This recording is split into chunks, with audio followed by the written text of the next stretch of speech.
Hi guys. Tonight we slip into a room that smells like damp earth and warm lamp oil. The kind of place where silence has weight, and every footstep feels like it might wake an old god. You are standing in a Sumerian temple archive, palms slightly sweaty, because the air is thick, and the shelves are packed with clay tablets stacked like tiny, baked bricks of memory. Outside, the city is still breathing, still bargaining, still arguing over grain and goats. But in here, the world narrows to reed styluses, wet clay, and the soft scratch of someone making history permanent. You probably won't survive this if you're the type who thinks paperwork is boring, because this is ancient bureaucracy at its most powerful. And it absolutely doesn't care about your attention span. So, before you get comfortable, take a moment to like the video and subscribe, but only if you genuinely enjoy what I do here. And drop a comment with your location and local time, because it is weirdly comforting to know where on earth you are listening from while you wander through the oldest recorded cities. Now, dim the lights. Maybe turn on a fan for that soft background hum, and let's ease into tonight's journey together. You move closer to the nearest shelf, and the tablets start to look less like stones and more like captured breaths. Each one is a small rectangle, thumb-sized to hand-sized, pressed with neat wedges that catch the lamplight like fish scales.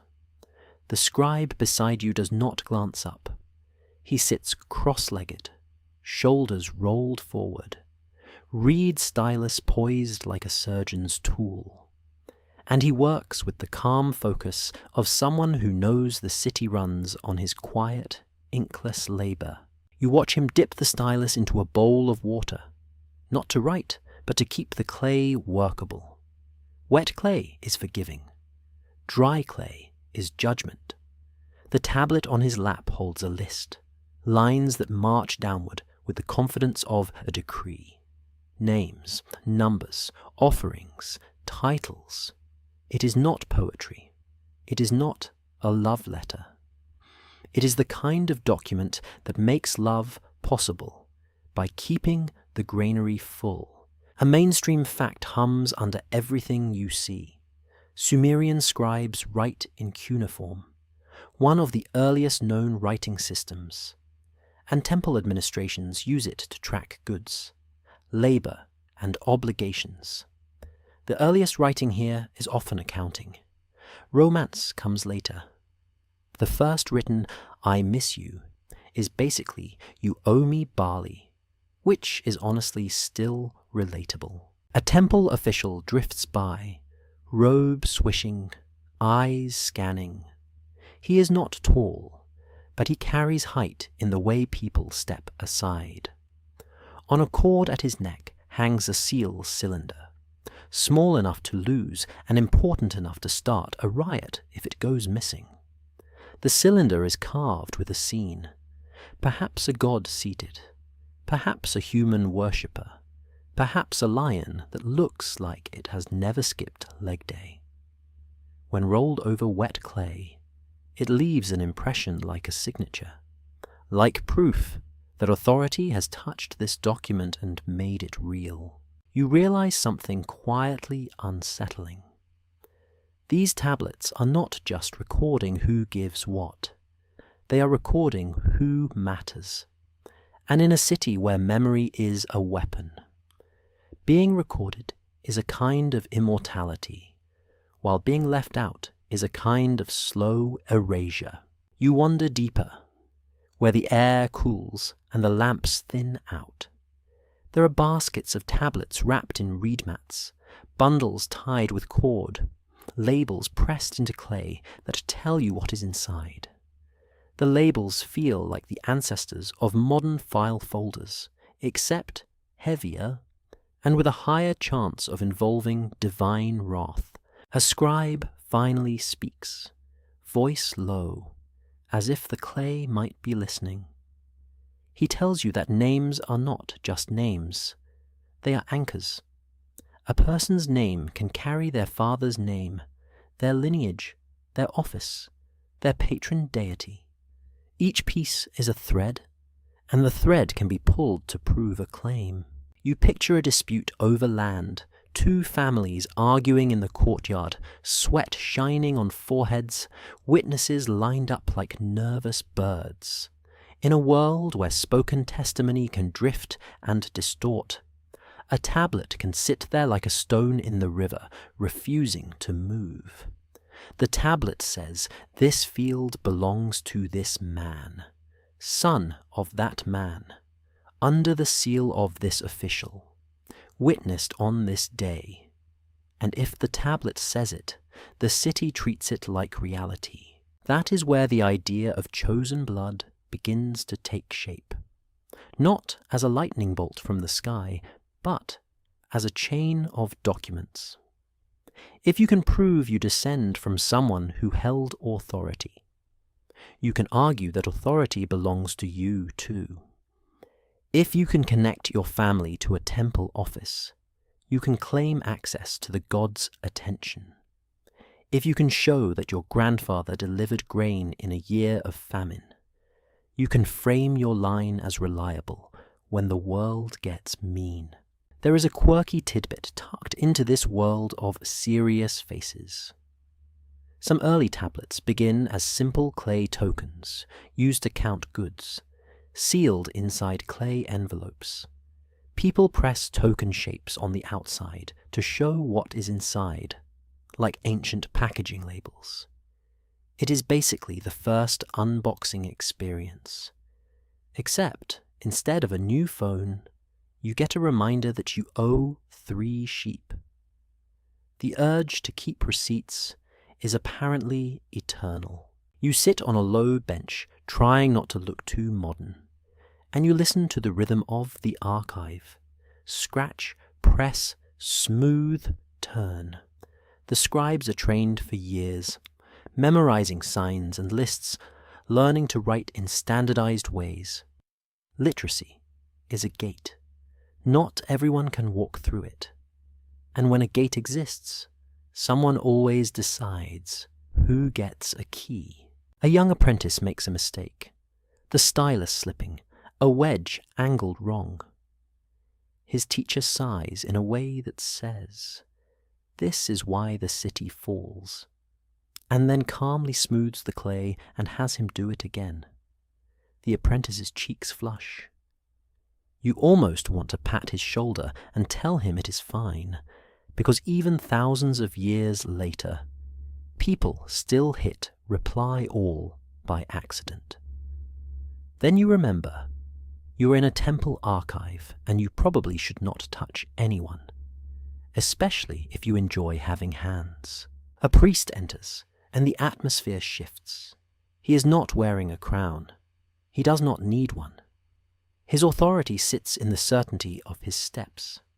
He confers with the temple official, their heads close, voices like dry leaves.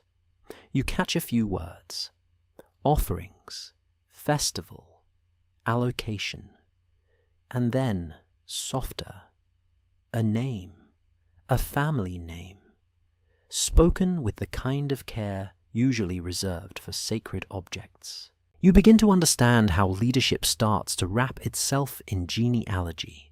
If the temple needs stability, it prefers predictable partners.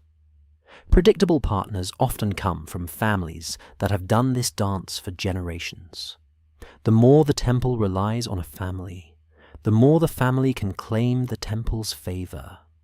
The more the family claims the temple's favor, the more people treat their leadership as natural. Historians still argue whether early Sumerian kingship is primarily a political office that later gets mythologized, or a religious role that gradually hardens into secular power. In this room, the distinction feels slippery. Religion is administration. Administration is survival. Survival becomes legitimacy. Legitimacy becomes a story about blood. You stand again, drawn to a tablet set apart on a cloth, like a prized relic.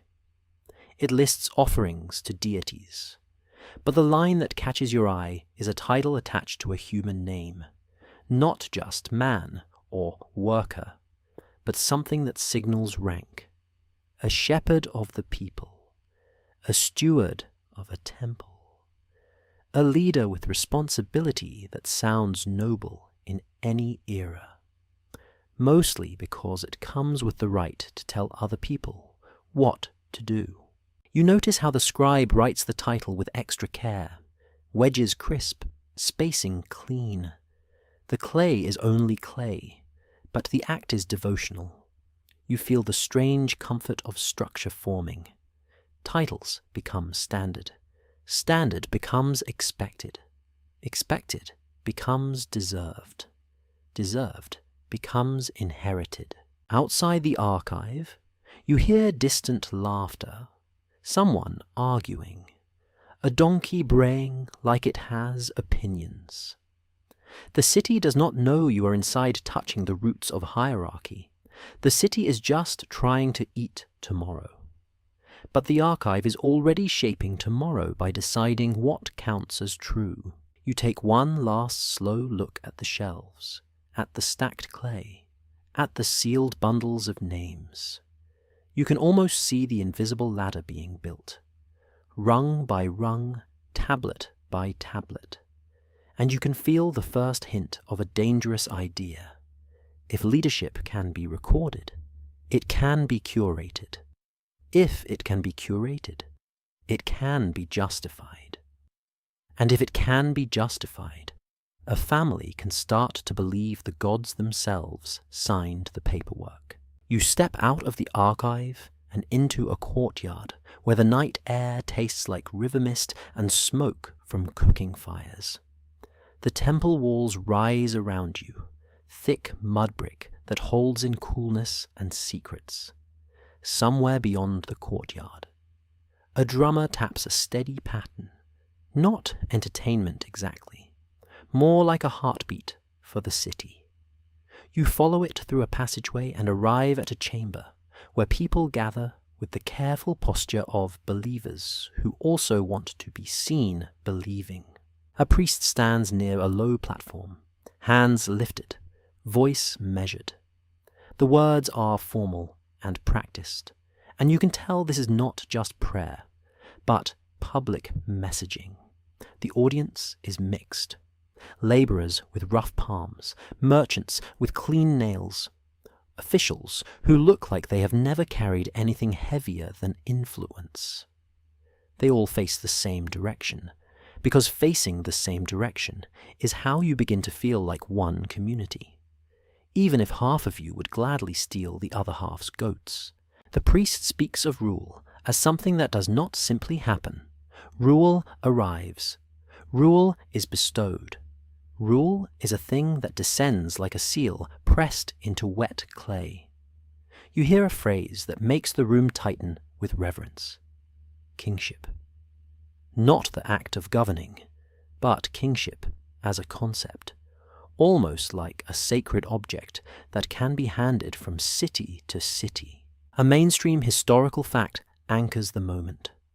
Sumerian tradition preserves a text often called the Sumerian king list, which frames kingship as an institution that comes down from heaven and then moves between cities.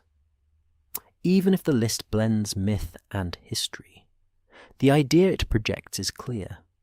Leadership is not just won. It is granted, and people want it to sound cosmic. You imagine the phrase landing in the minds of the crowd like a pebble thrown into water. If kingship comes from above, then the person who holds it is not merely a successful strongman. He is an authorized vessel. And once leadership is described like that, questioning, it starts to feel like questioning the sky itself, which is a bold move for someone who lives in a floodplain and depends on good weather.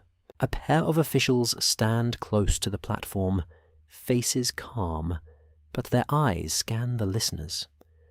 They are measuring reactions the way a baker measures dough with fingertips. You notice one official wear a small emblem at his belt, a symbol tied to a city's patron deity. It is subtle. It is also a billboard. The priest continues, recounting names that sound heavy and ancient, and the room responds in murmurs. Some names feel like myth, stretched into impossible lifespans. Some feel closer, more plausible. The list of rulers, whether remembered or invented, does not just say who led. It says the world has always been led. It says hierarchy is older than anyone alive, older than any complaint, older than any hunger. You drift to the edge of the gathering where a few older men whisper to each other. Their tone is not reverent, it is practical, like shopkeepers discussing prices. One of them mutters that the list is convenient. Another shrugs and says, "Convenience is what keeps people from stabbing each other during festival season." They both chuckle softly, the way people chuckle when they admit they know the trick. But still, like the magic show, a quirky tidbit slips into your mind as you watch. Ancient Mesopotamian scribes love lists. Lists of kings, lists of professions, lists of animals, lists of words in 2 languages for students to memorize.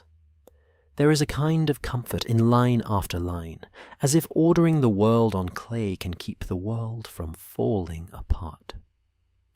If you ever wonder why you enjoy making playlists, congratulations.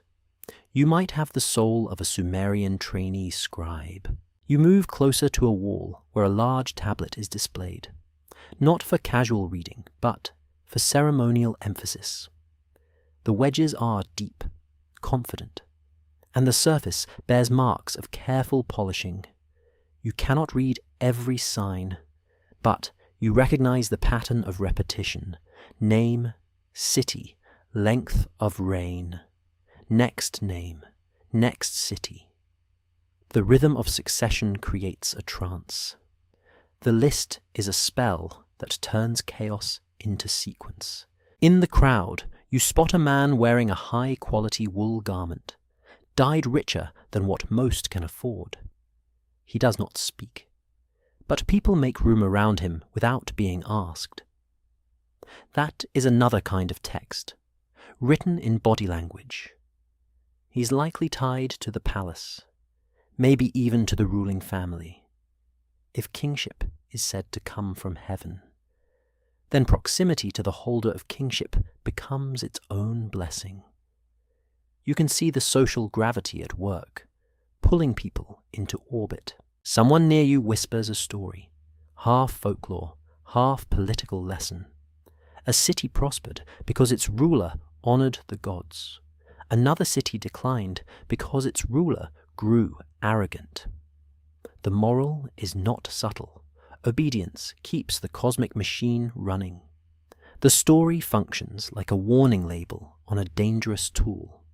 Handle authority carefully, or it bites. Historians still argue whether the Sumerian king list preserves genuine memories of early political consolidation, or whether it is primarily a later ideological project that stitches together competing city traditions to justify certain dynasties.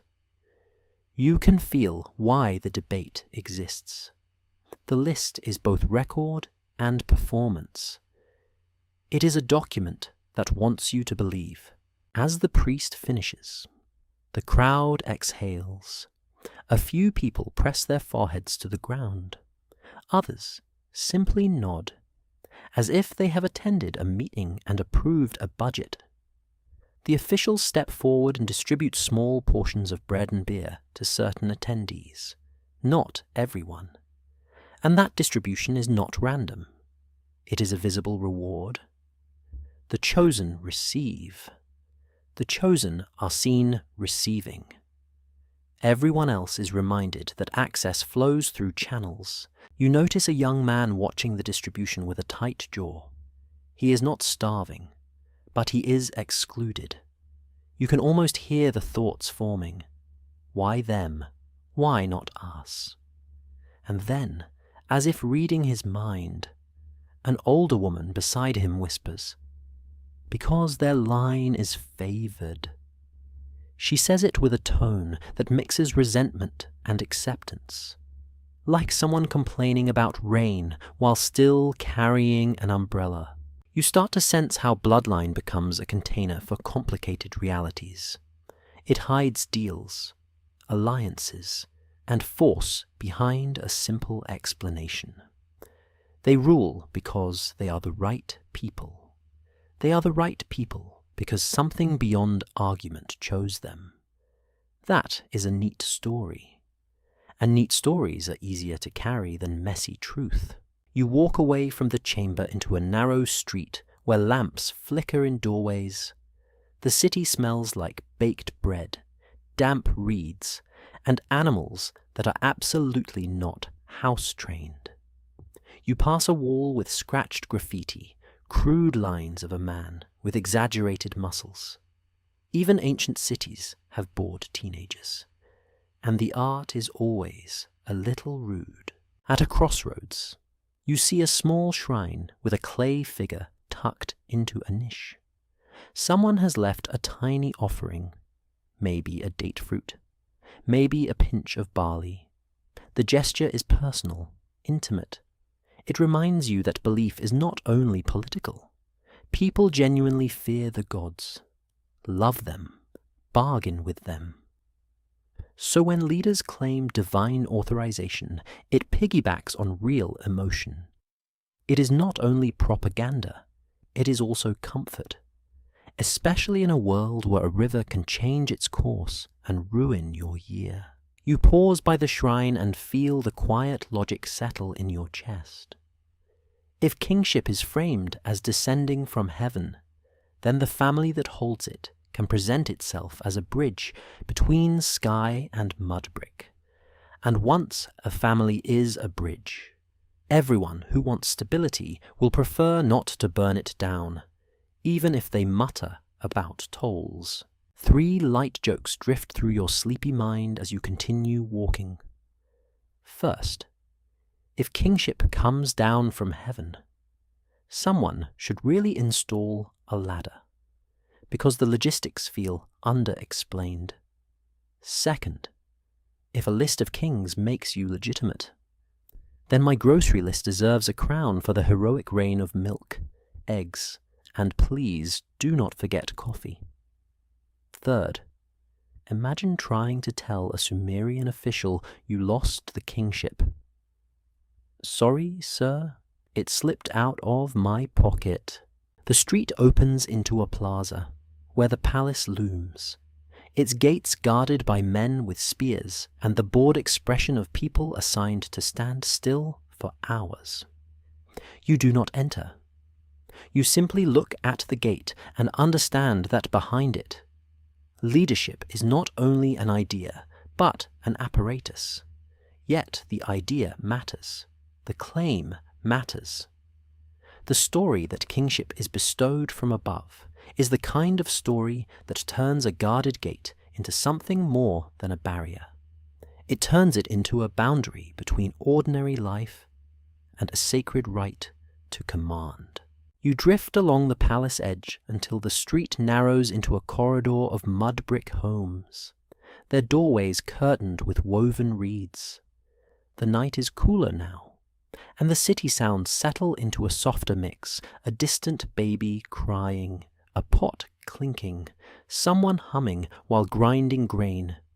You keep walking until the buildings thin and the road widens, opening toward the dark outline of fields and canals. The canal water reflects a torn ribbon of starlight, and you can smell silt and wet plants. That sweet, swampy scent that tells you life here depends on controlling a river that does not care about your plans. Ahead, lights gather near a gate, and you realize you are approaching a different city's district, a place where accents shift and loyalties change. In Sumer, city-states are proud, competitive, and constantly comparing themselves like neighbors arguing over whose courtyard is cleaner. Each city has its own patron deity, its own festivals, its own stories about why it matters more than the others. And every time you cross a boundary, you can feel the invisible lines of identity snap into place. A mainstream historical fact steadies the scene. Early southern Mesopotamia is a patchwork of city-states, such as Uruk, Lagash, Umma, Kish, and others, each with its own institutions and rulers, often competing over land, water rights, and trade routes. It is not one unified nation. It is a chessboard with many hands moving pieces. You step into a bustling market area that feels like it is trying to outshine the palace. Torches flicker, throwing light over piles of dates, baskets of onions, coils of rope, stacks of wool. Merchants call out prices with theatrical flair, like every sale is a heroic epic. You pass a stall where a man offers tiny carved amulets, swearing they protect against fever, bad dreams, and, with a wink, annoying relatives. You almost buy one because, honestly, the last category is the most urgent. Two men argue near a scale. Their voices rise, but the argument is not really about the weight of copper. It is about whose city's measures are proper, which is code for whose city has the right to set standards. Standards sound boring, but standards are power. If your city's weights and measures dominate trade, your city's authority slips into every transaction like a quiet tax. As you move through the crowd, you begin to notice how leadership here is not only a throne, but a network. Families marry into other families. Officials exchange favors. Temples maintain relationships with distant sanctuaries. If you can connect your bloodline to another powerful house, you gain more than affection. You gain legitimacy that crosses borders. You stop near a group of travelers who have just arrived, dust still clinging to their hems. They speak of a dispute between neighboring cities, a canal boundary shifting, fields claimed and reclaimed. One traveler says the leaders will meet to negotiate. Another snorts and says they will negotiate with spears. The others laugh because they have heard that joke their entire lives. In this world, diplomacy and violence share a cup. A man with a neat beard and a self-important posture joins the group. He speaks like an insider, and the travelers lean in. He tells them that the ruling family of this city has ties to a prestigious lineage in another city, a connection traced through marriages and carefully preserved genealogies. He does not say the genealogies are perfectly accurate. He does not need to. He says them as if they are obvious, like the sunrise. You realize that bloodline is not simply inherited. It is curated. It is adjusted. It is polished. If a family wants to look inevitable, it can stitch itself into the past by emphasizing certain ancestors and quietly forgetting others. That forgetting is not always malicious. Sometimes it is survival. Sometimes it is vanity. Often it is both. A quirky tidbit floats through the market gossip. Some Mesopotamian rulers and elites use names that invoke a deity or a devotional phrase, almost like a permanent political slogan. A name can mean the god has given, or beloved of, or servant of. It is branding built into the identity. like wearing a campaign button that you can never take off. Imagine introducing yourself at a party as chosen by the universe, and then insisting everyone take you seriously. A small procession cuts through the market. People step aside, some bowing their heads. At the front walks an official carrying a staff.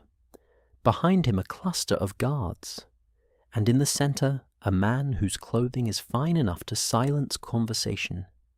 He is not wearing a crown, but the air around him changes. A few people whisper his lineage in the same breath they whisper his title. You catch fragments: son of, grandson of, descended from. It is less a description and more a spell. The spell says, do not treat him like an ordinary man. The procession stops near a stone marker at the edge of the market, and the official announces something about land. The crowd listens because land announcements are never small. He declares a grant, a transfer, a confirmation of ownership. Witnesses step forward, and a scribe prepares a clay tablet. The grant is made not only to an individual, but to a house. A family line. That detail matters. It binds resources to blood.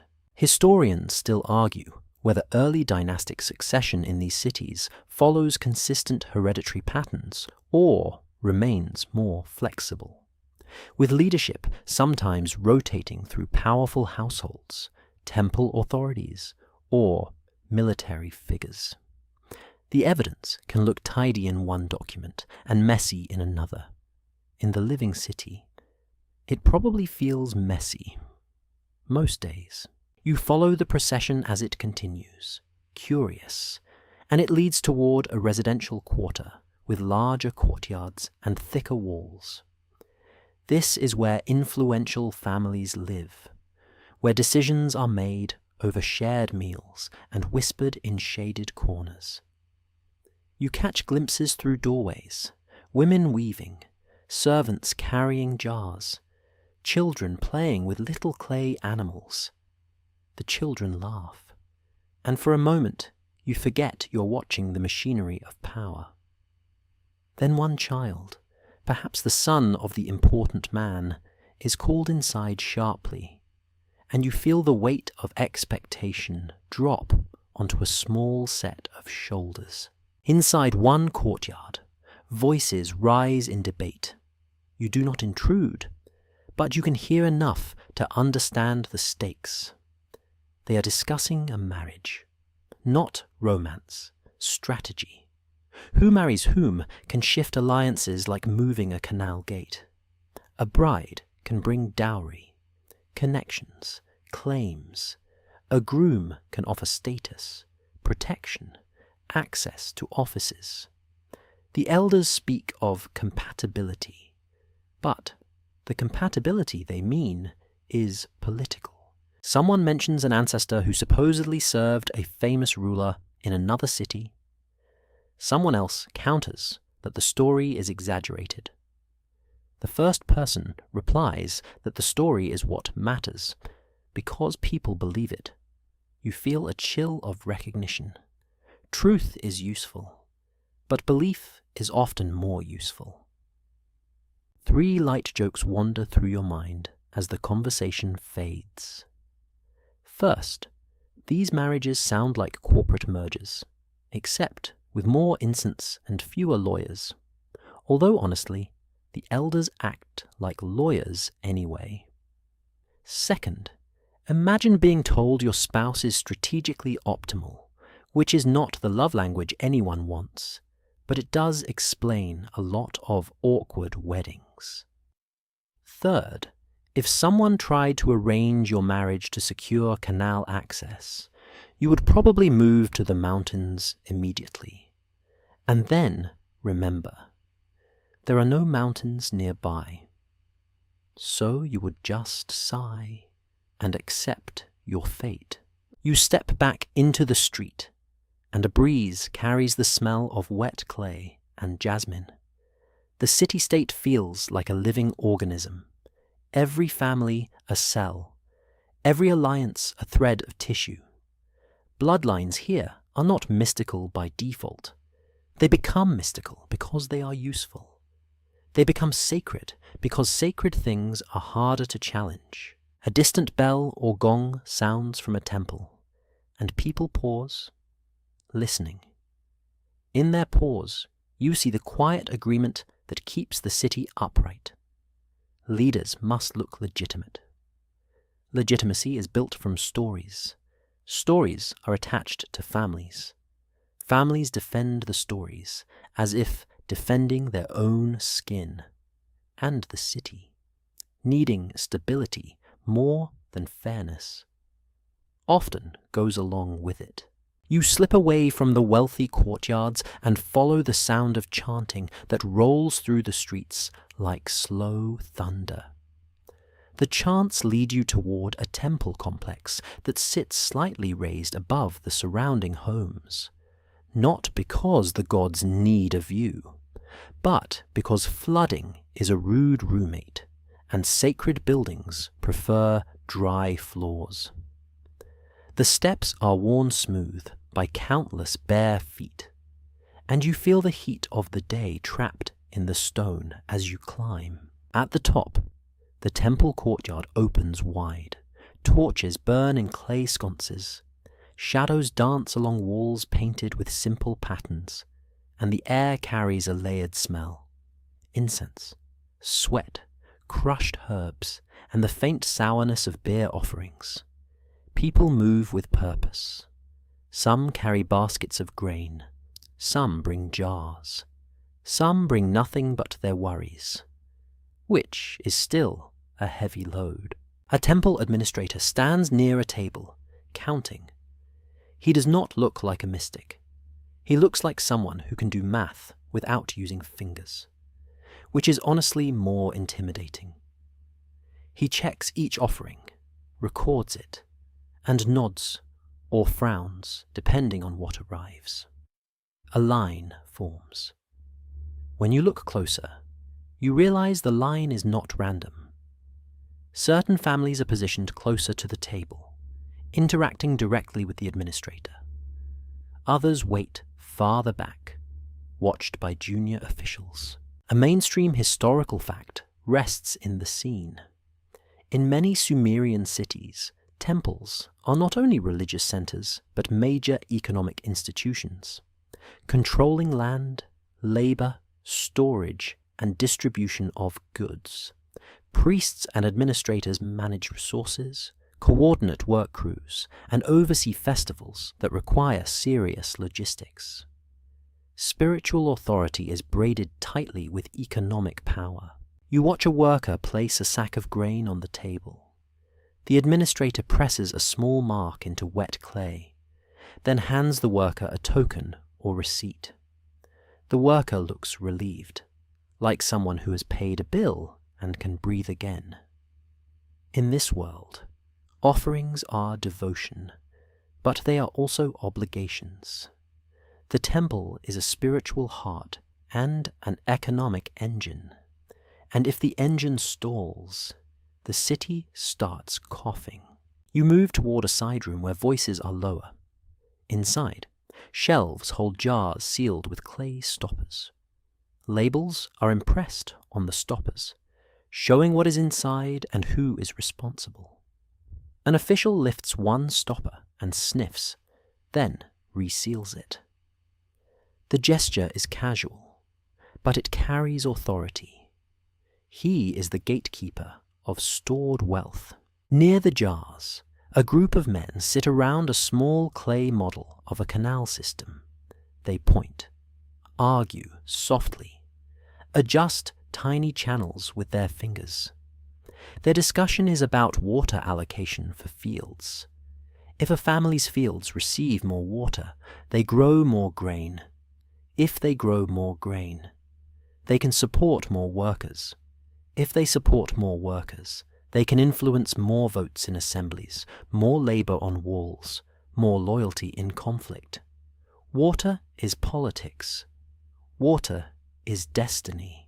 A priest enters, and everyone straightens. He is older, hair bound neatly, eyes sharp. He does not raise his voice. He does not need to. He listens, then decides. His decision is framed as what the god would want. That framing is the magic trick. It turns a human choice into a divine preference. You notice how temple roles cluster within certain households. The assistant who carries the priest's scroll is the priest's nephew. The woman overseeing weaving in the temple workshop is married into a prominent lineage. The man responsible for counting livestock is the cousin of a city official. These connections are not hidden. They are the point. When temple authority is kept within familiar lines, it becomes predictable, and predictability feels like safety. People will accept a lot if it comes wrapped in the promise that tomorrow will resemble today. A quirky tidbit surfaces as you watch the workshops. In some temple settings, craft production is organized at scale, with workers making textiles, pottery, or beer under administrative oversight. The temple is like an ancient factory, except the corporate mission statement is, please the deity, and the performance review might involve omens. Imagine your manager telling you the gods are unhappy with your weaving tension. You would nod solemnly and then privately blame the humidity. You walk past a long room where women sit at looms, weaving wool into cloth. Their fingers move fast, practiced, almost musical. An overseer keeps count on a tablet, marking output.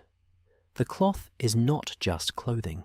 It is currency, trade goods, tribute, prestige. Whoever controls production controls leverage. At the far end of the room, a younger woman pauses to rub her wrist. The overseer clicks his tongue sharply, and she resumes. You feel a pinch of anger, then a pinch of understanding. The city needs cloth. The temple promises order. Order demands discipline. Discipline often lands hardest on those with the least say. Historians still argue whether temple institutions in early Sumer are primarily communal centers, serving the broader population, or elite structures that consolidate wealth and power for a smaller group. The reality can be both at once. A temple can feed widows during scarcity, and also reinforce hierarchy through control of land. You step back into the courtyard where a ritual is underway. A priest pours water into a basin, murmuring words. A small animal is led forward for blessing, and the crowd watches with tense attention. The priest lifts his gaze to the sky, searching for a sign. People hold their breath. The priest nods, satisfied. Relief ripples through the onlookers. If the omen is good, the city sleeps easier. If the omen is bad, the city tightens like a fist. You realize that omens are another form of administration. They guide decisions. They justify decisions. They create a framework in which leaders can say, "This is not my preference. It is the gods." That phrase can end arguments faster than any spear. A temple scribe sits nearby, recording the ritual details. He writes who was present, what was offered, what the omen indicated, who approved. The record makes the ritual portable. It can be referenced later. It can be used to defend choices. It can be used to accuse rivals of ignoring the divine will. The tablet is a legal shield disguised as a religious diary. You wander to a shaded corner where elders speak quietly. They discuss a vacancy in a temple office, an important one, perhaps the role of high priest or chief administrator. Names are floated, but the discussion is not only about skill, it is about trust. It is about lineage. It is about which family can be relied upon, not to turn the office into a personal kingdom. Even though everyone assumes they will try a little. One elder says that a certain man is of good house. Another replies that good house really means connected house. They both smile, and you get the sense they have been having this conversation for decades. 3 light jokes drift through your thoughts like sleepy bubbles. First, if the temple runs the economy, then the priests are basically ancient accountants with better costumes. Second, the idea of checking jars by sniffing feels like quality control, but also like the world's oldest "is this milk still good" test. Third, if omens controlled your work schedule, you would spend a lot of time praying for "the gods declare, take a nap." As the night deepens, the courtyard quiets. People leave in small groups, murmuring, clutching their offerings' receipts, glancing at the temple doors as if the building might speak. The administrators remain, counting, sealing, recording. Their power is soft power, the kind that does not need a throne. It sits in keys to storerooms and the authority to say yes or no. You stand by the temple steps and look out over the city lights. You can feel how leadership is constructed here, not only through kings and warriors, but through those who control food, water, labor, and the stories that make control feel righteous. Bloodlines become selected not because the universe stamps them, but because institutions repeatedly choose familiar hands, then call that familiarity sacred. You leave the temple steps and follow a narrow lane that winds toward the quieter edge of the city, where houses shrink and the night sounds turn softer. A dog trots past you with the busy confidence of a creature that has never once paid taxes. And somewhere a reed flute plays a slow melody that feels like it is trying to make the stars yawn. The lane opens into a small courtyard lit by a single oil lamp, and you notice people gathered close, not for official ceremony, but for storytelling. An old man sits on a low stool, back straight, hands resting on his knees as if he's about to conduct an invisible orchestra. The listeners are a mix of ages, wrapped in shawls, leaning in. Children sit closest, eyes huge, because children are magnets for myth. Adults hover behind them, pretending they are only here to supervise, while secretly loving the story just as much. The old man's voice is gravelly and gentle. He speaks of gods walking near the river, of a time when the boundary between divine and human feels thin enough to tear. He tells of a powerful figure, part divine, part human, whose strength and wisdom set the pattern for rulers. He does not say bloodline politics. He says divine seed, holy descent, favored lineage. The words land like warm stones in the mind, heavy with meaning. A mainstream historical fact sits inside the tale.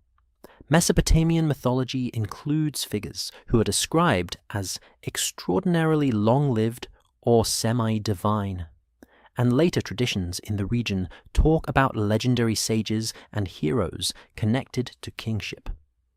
These stories are not just entertainment. They create a language people use to explain why some families sit higher than others. You watch the listeners react. When the old man mentions a ruler who is beloved of a god, adults nod in a way that suggests they have heard this phrase in official contexts too. Myth and governance share vocabulary. That shared vocabulary is not an accident. It is a bridge that lets political legitimacy stroll into the human heart without needing to show identification. A woman near you whispers to her daughter that their city's ruling house traces itself to an ancient hero. The daughter's eyes brighten, not because she understands the implications, but because heroes are shiny in the mind like polished copper. The mother speaks the lineage softly, with pride and caution. Pride, because it is impressive. Caution, because speaking such things too loudly can invite envy. You begin to feel how divine ancestry functions like a velvet rope. If the gods once mixed with humans, then some families can claim a literal closeness to the sacred. And if closeness is inherited, then leadership becomes something you can be born into, not simply chosen for. The claim does not have to be proven with blood tests. It only has to be repeated until it becomes a common assumption. The old man shifts the story. He describes a moment when a god looks upon a city and selects a line to shepherd it. The image is pastoral, comforting. A shepherd keeps wolves away. A shepherd guides the flock. It sounds caring. It also sounds like the flock should not vote on where to graze, because apparently the shepherd knows best. You can almost hear the ideology purring. A quirky tidbit slips in as the story turns stranger. The old man mentions protective spirits and hybrid beings, creatures with animal features that guard thresholds. In Mesopotamian imagination, the border between worlds is busy, crowded with watchers. People place images of such beings near doors to ward off harm. It is like a security system, except the password is fear, and the alarm is your own imagination at 3A. A young boy asks, very seriously, whether a god could choose him. The adults chuckle softly. The old man smiles and says the gods choose whom they will. The boy looks pleased, as if he has been told he might become king. You almost laugh too, because you can already see the boy growing up, bragging in the market and getting gently humbled by life. Even ancient kids dream big. Ancient kids also probably get told to clean their sandals. The story continues into a description of sacred blood as a substance, not just metaphor. The old man speaks as if divine essence runs through veins like river water. You notice the adults lean in more this part. They like the idea. The idea makes the world feel organized. It turns random suffering into a narrative. If the gods truly select lines, then hardship can be interpreted as part of a plan, not a chaotic accident. Historians still argue whether these kinds of divine ancestry claims reflect deep-rooted popular belief that emerges organically, or whether elites deliberately amplify and standardize the claims to secure loyalty. You can feel both currents. People want meaning. Leaders want control. Sometimes the two meet and hold hands. A man at the edge of the group clears his throat and adds his own comment, half story, half gossip. He says that a certain noble family has a birthmark said to resemble a sacred symbol, and that this is proof of divine favor. The listeners murmur. A few nod. You sense the mechanism instantly. Physical traits become interpreted as signs. Signs become evidence. Evidence becomes a weapon in social competition. You think about how easily humans see patterns. We see faces in clouds, omens in bird flight, destiny in coincidences. In a world where literacy is rare and life is precarious, the desire for visible signs is intense. Bloodline myths give you a reason to obey someone powerful without feeling like you are surrendering. You are participating in cosmic order. That is a much nicer story than he has more soldiers. The old man's tale shifts to a caution. He speaks of a ruler who claimed divine ancestry but acted cruelly, and how the gods withdrew their favor. The crowd reacts with satisfied murmurs. The moral is neat. Blood may open the door, but behavior still matters.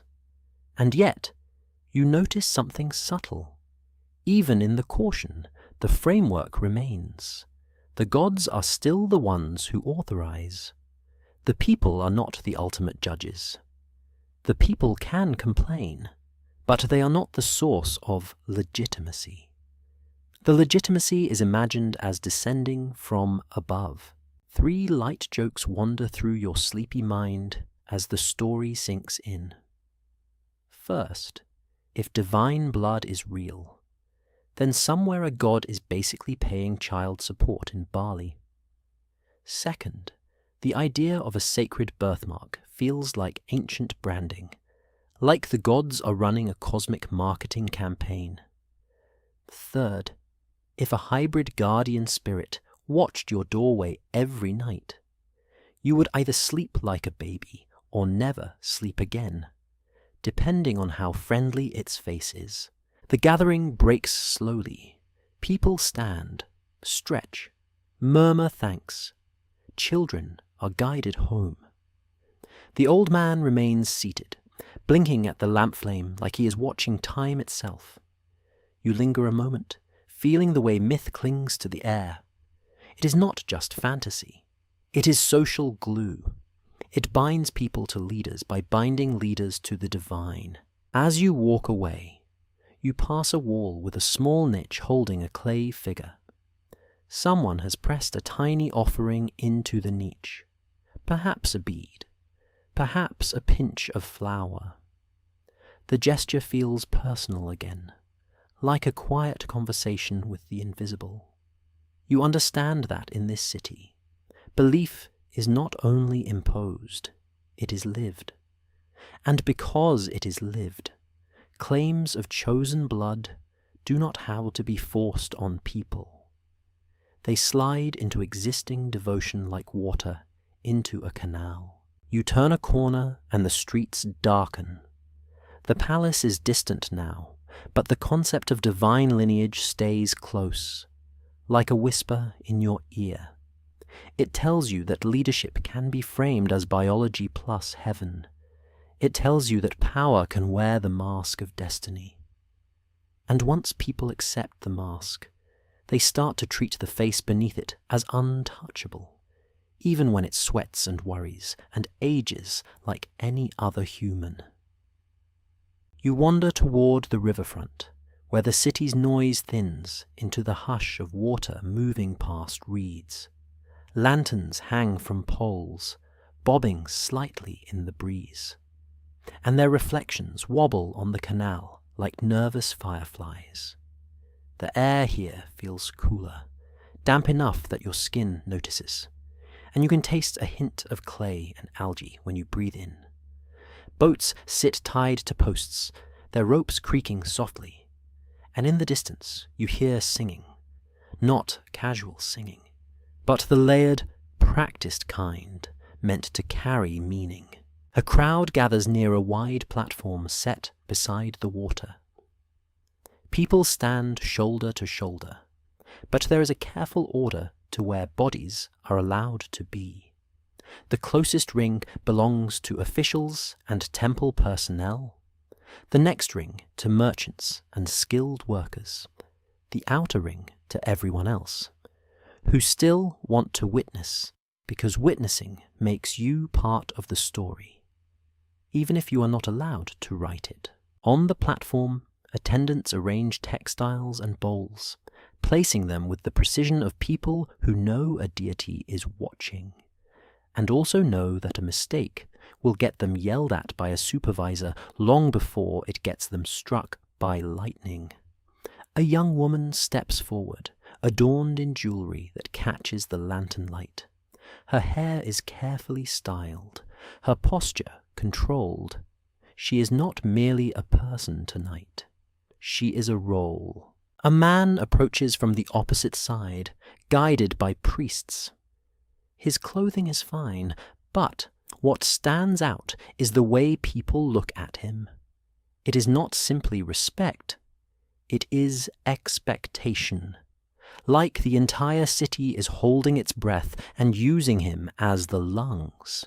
A mainstream historical fact anchors what you are seeing. In Mesopotamian tradition, there is a ritual often described as a sacred marriage, in which the king symbolically unites with a goddess, commonly associated with Inanna in Sumerian contexts, to renew fertility, prosperity, and legitimate rule. The ritual's details vary and are debated, but its political function is obvious. It turns kingship into a cosmic relationship. The priests begin chanting. Their voices rise and fall in a slow pattern that makes your eyelids heavy, like the city is being lulled into agreement. The woman represents the goddess in some capacity, perhaps as a priestess, perhaps as a ceremonial figure. The man represents the king. They move toward each other with careful timing, and the crowd leans in as if closeness itself can transfer blessing. You notice how much of this is theatre, not cheap theatre, not silly theatre, but the kind of public performance that reshapes reality. When a community watches a ritual, they synchronize their imaginations. They begin to share a single story about why their world will keep working. If the king is symbolically joined to the goddess, then the king's authority becomes tied to the health of the land, the fertility of the fields, the timing of the floods. It becomes bigger than politics. It becomes survival. A priest lifts a cup and offers it first toward the sky, then toward the water, then toward the couple. The gestures are like punctuation marks in a sentence written in motion. Attendants distribute small amounts of beer to the inner ring, and you can see the difference between those included and those kept outside. Inclusion is a privilege, and privilege is part of the lesson. A quirky tidbit flutters through your mind while you watch the ritual objects. In Mesopotamian literature, love poetry connected to sacred themes can be surprisingly vivid and playful, filled with agricultural metaphors that make you realize people have always been people. It is like someone looked at a date orchard and thought, yes, this is exactly the mood.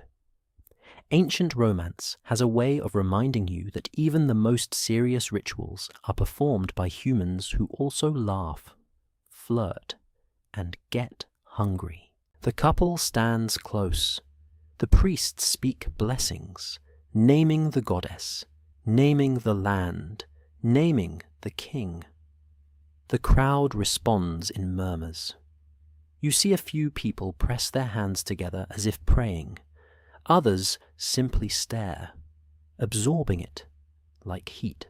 Historians still argue whether the sacred marriage involves an actual physical union or is primarily symbolic and liturgical, performed through songs, offerings, and ritual gestures rather than literal consummation.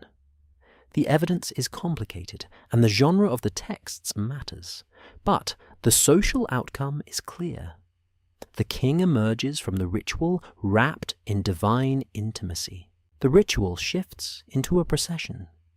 The couple, still framed as king and goddess, walk slowly from the platform toward the city, escorted by priests and guards. People throw small bits of grain into the air, a fluttering rain that catches lantern light and falls like gold dust. Children squeal as they try to catch the grains, and their parents hush them, not harshly, but with the urgency of people who want the gods to feel respected. You follow along at the edge of the crowd. The procession passes workshops, closed stalls, sleeping dogs, and you notice how the city becomes a stage. Doorways become viewing boxes, roofs become balconies. Everyone becomes an audience member to their own political theology. At a crossroads, the procession pauses. A herald calls out a proclamation, praising the king as chosen, beloved, protector, shepherd. Each title is a layer of insulation between the ruler and criticism. If he is a shepherd, then those who disagree with him can be framed as straying sheep. If he is beloved of a goddess, then those who oppose him can be framed as opposing the goddess. The titles are not mere compliments. They are defensive walls built from words. You notice a group of officials watching the crowd more than the ritual. Their job tonight is to measure loyalty.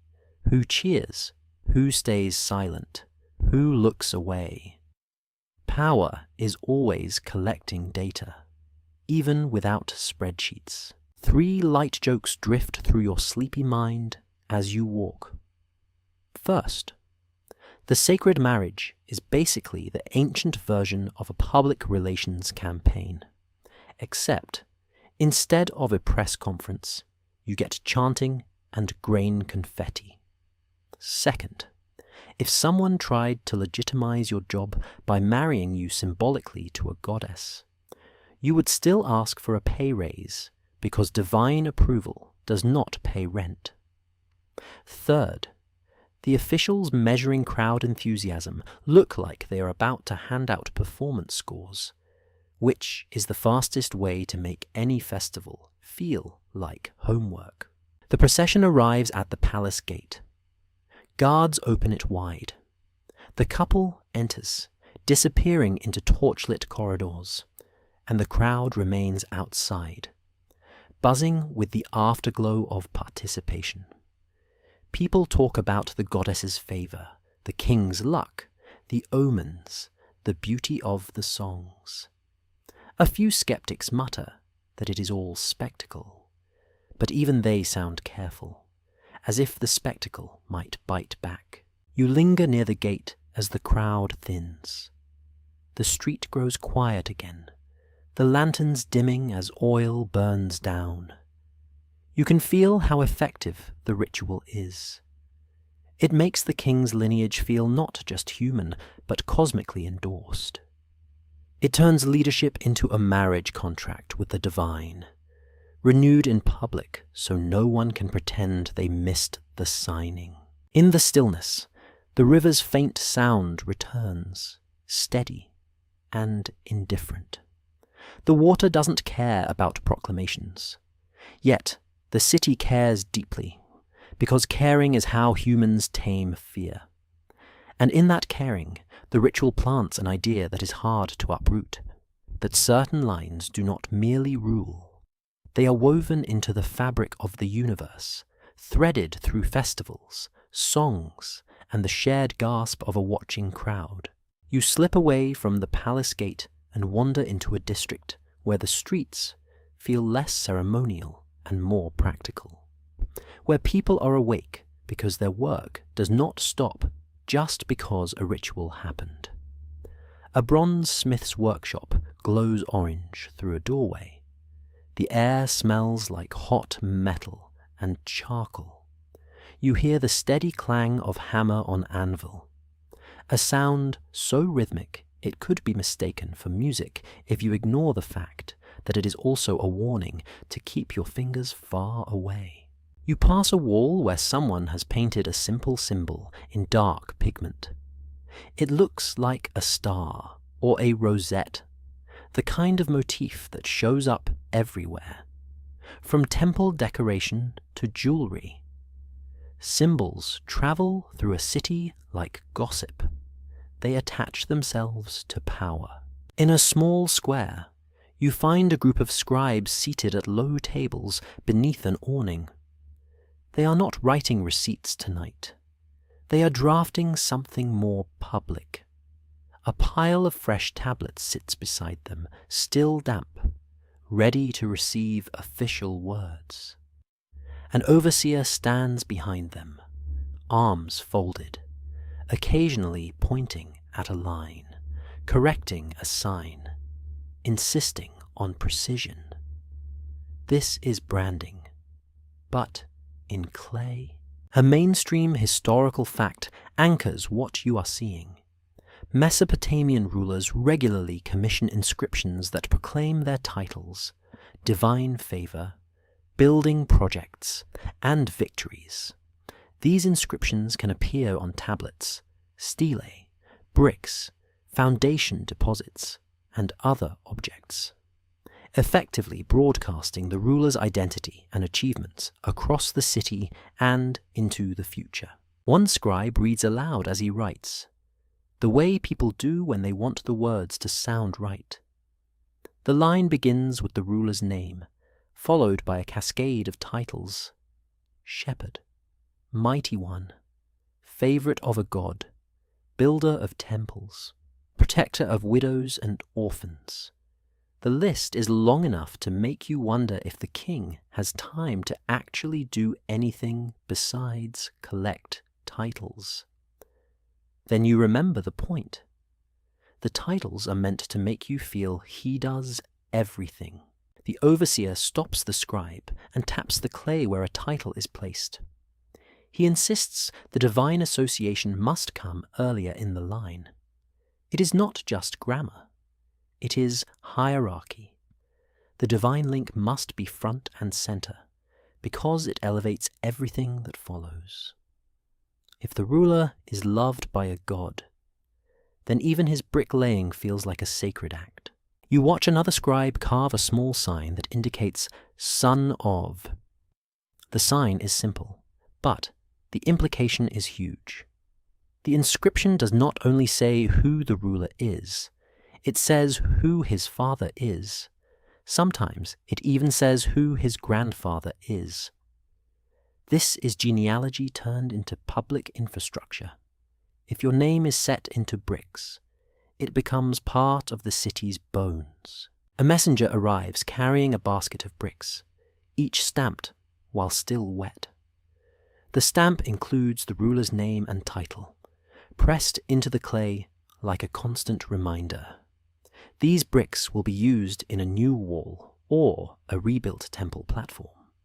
And that means years from now, someone repairing the structure will touch the stamped name again.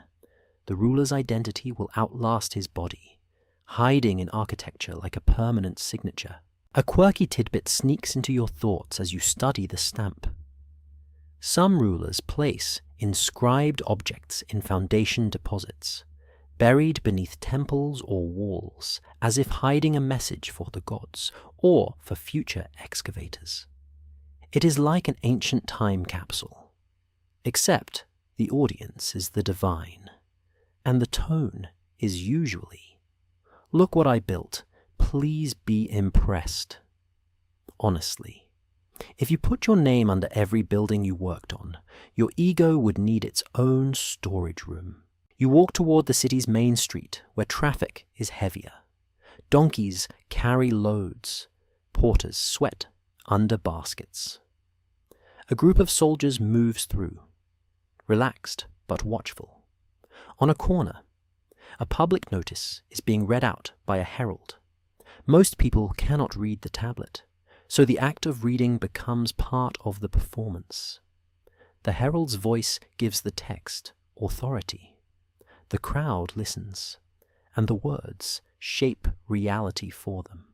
The notice praises the ruler's justice and announces a new allocation of labor for a building project. People groan quietly because labor allocations mean time away from their own fields. The notice frames the labor as a communal duty and a holy act. The god desires the temple to be restored. The king, as the god's chosen, ensures it happens. If you complain, you are not just lazy. You are impious. That is the trap. It turns grumbling into sacrilege. Historians still argue whether royal inscriptions should be treated as reliable historical accounts or primarily as ideological texts that exaggerate achievements and mask political realities. The answer depends on the inscription and the context. But the intention is consistent. The words are meant to persuade, not simply inform. You notice something even more subtle. The inscriptions do not only praise the ruler, they define what a good ruler is supposed to be. A good ruler builds, a good ruler protects, a good ruler honors the gods, a good ruler defeats enemies. By repeating these ideals, the texts shape expectations. And if expectations are shaped, then future rulers must meet them, or at least claim they meet them. The ideology becomes a template. The template becomes a standard. The standard becomes a leash, even on kings. A young man in the crowd whispers sarcastically that the king calls himself a shepherd, but he has never seen him clean a sheep pen. His friend stifles a laugh and then quickly looks around, nervous. Humor is dangerous near power. It can be read as truth. 3 light jokes drift through your mind as you keep moving. First, the king's title list feels like a modern email signature that takes up half the screen, and you just know people scroll past it. Second, stamping your name on bricks is the original leave your mark, except it is literal and heavy. Third, burying inscribed objects in foundations is basically ancient subtweeting to the gods. Notice me. You turn into a quieter lane where a small school is operating. Young apprentices sit in rows, each with a clay tablet, each copying signs under a stern teacher. They practice lists of words, names, and titles. You realize that education itself is part of the branding system. Apprentices memorize the official language of authority. They learn that rulers are addressed in a certain way, praised in a certain way, connected to deities in a certain way. The formula becomes muscle memory. One apprentice writes the ruler's name wrong, and the teacher raps the table with a stick. The apprentice flinches, corrects it quickly. The name is sacred in a practical sense. Getting it wrong is like getting the password wrong at the gate. Nearby, a craftsman carves a cylinder seal. He squints, tongue slightly out, focusing as he cuts tiny lines into stone. The scene he carves shows a figure being led toward a seated deity. The figure's posture is humble, hands raised. The message is simple. Authority is approved by the divine. When the seal is rolled onto clay, that image will appear again and again. A miniature propaganda poster pressed into transactions. You watch the craftsman lift the seal and admire it. He smiles. He knows he is making something powerful. Not just art, but legitimacy. As night deepens, you feel the city's story being written in many formats at once. Bricks, tablets, seals, public readings, school lessons. Leadership is not only enforced by guards, it is reinforced by repetition. Names and titles become familiar. Familiar becomes normal. Normal becomes unquestioned, at least most days. You pause at an intersection, listening to the distant clang of metalwork and the softer scratch of styluses. It hits you that bloodlines are not only biological lines, they are textual lines. They are lines written into public space until everyone walks through them without noticing. You find yourself at the edge of a field where moonlight turns the irrigation channels into silver threads. The city behind you is a low, dark mass of mud brick and smoke, while the farmland ahead is quiet except for the faint, constant trickle of water. A man stands by a canal gate, shoulders tense, staring at the flow as if he can intimidate the river into behaving. His hands are calloused, nails rimmed with dirt. He looks like he has seen too many seasons go wrong. A small group of farmers gathers nearby, murmuring in tight voices. You catch words like salt, thin harvest, and worms. Their tone is not panicked yet.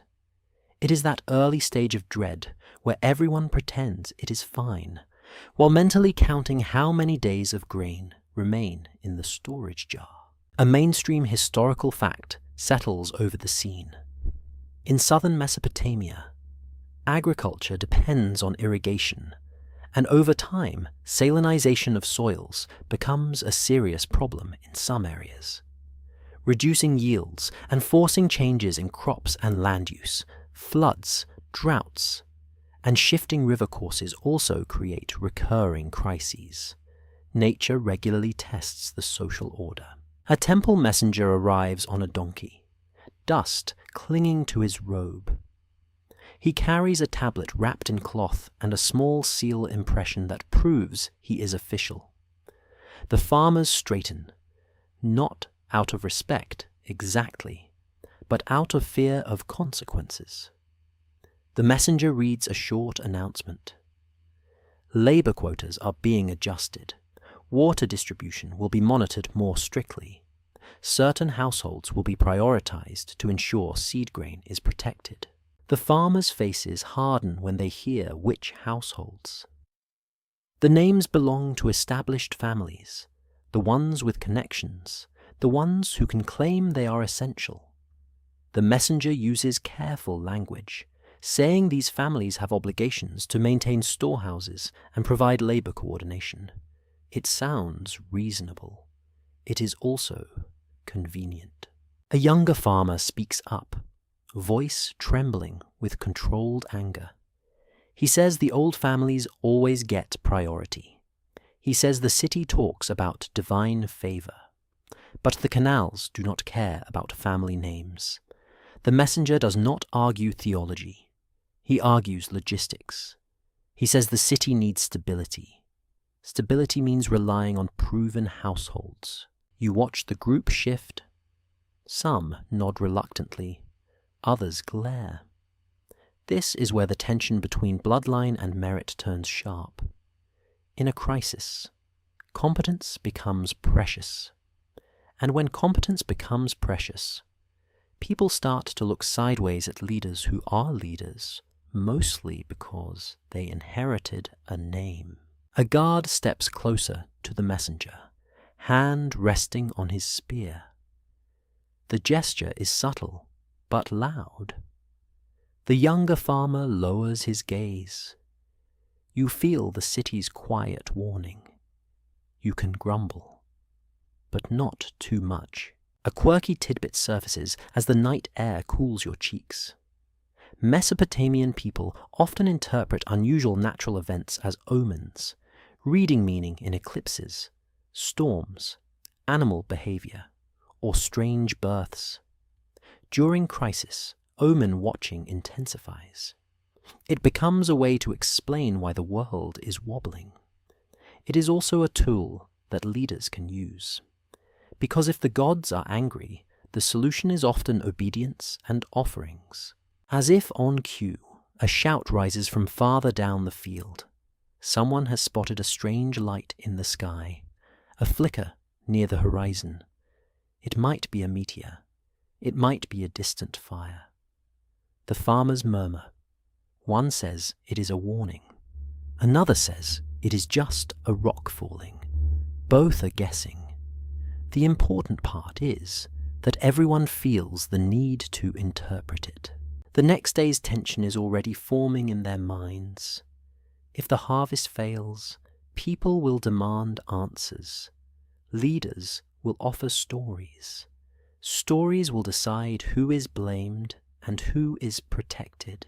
You follow the farmers back towards the city as they disperse. Inside the walls, you find a different kind of gathering, not a festival, but a meeting in a courtyard where officials sit on benches. A few soldiers stand nearby. A scribe crouches with a tablet. This is a crisis council, the kind that happens when the city senses danger and tries to put a lid on it. An older official speaks first, voice steady.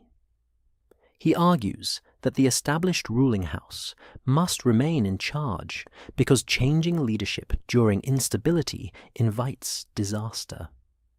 He uses a phrase about tradition and divine order. It sounds soothing, like a blanket.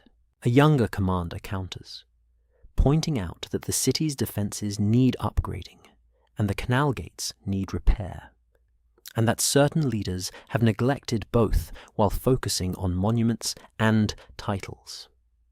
His words are careful, but the accusation is clear. Competence is being weighed against inheritance. Historians still argue whether political transitions in early city-states are driven more by sudden shocks, such as war, famine, and disease, or by slower internal struggles among elites over resources and legitimacy. You can see how the two blend. A crisis opens cracks. Rival hands reach into those cracks. The council debates labor allocation, grain rationing, and which neighborhoods might revolt first if bread runs short. It is grimly practical. Then someone brings up lineage, almost as an afterthought. But the room changes. A senior priest says that abandoning the rightful house would anger the gods. A merchant replies that hungry people anger faster than gods. The scribe keeps writing, wedges pressing into clay like footsteps in mud. The record will later present this meeting as orderly, but you can feel the heat beneath the calm words. The city is deciding whether Bloodline is a stabilizer or a liability. Outside the courtyard, you pass a line of people, waiting for grain distribution. Their faces are tight, their patience thin. A woman holds a child on her hip and keeps bouncing him to stop him crying. The child's cheeks are dusty. The woman's eyes are fixed on the storeroom door like it might be a miracle. An official arrives and announces reduced rations. The line ripples with anger. Someone shouts. A guard steps forward. The shouting stops. But the anger does not vanish. It just sinks deeper, where it becomes dangerous. 3 light jokes float through your mind, trying to soften the edge. First, if the river had customer service, everyone would be on hold forever listening to flute music. Second, politicians arguing about canal gates feels like arguing about plumbing.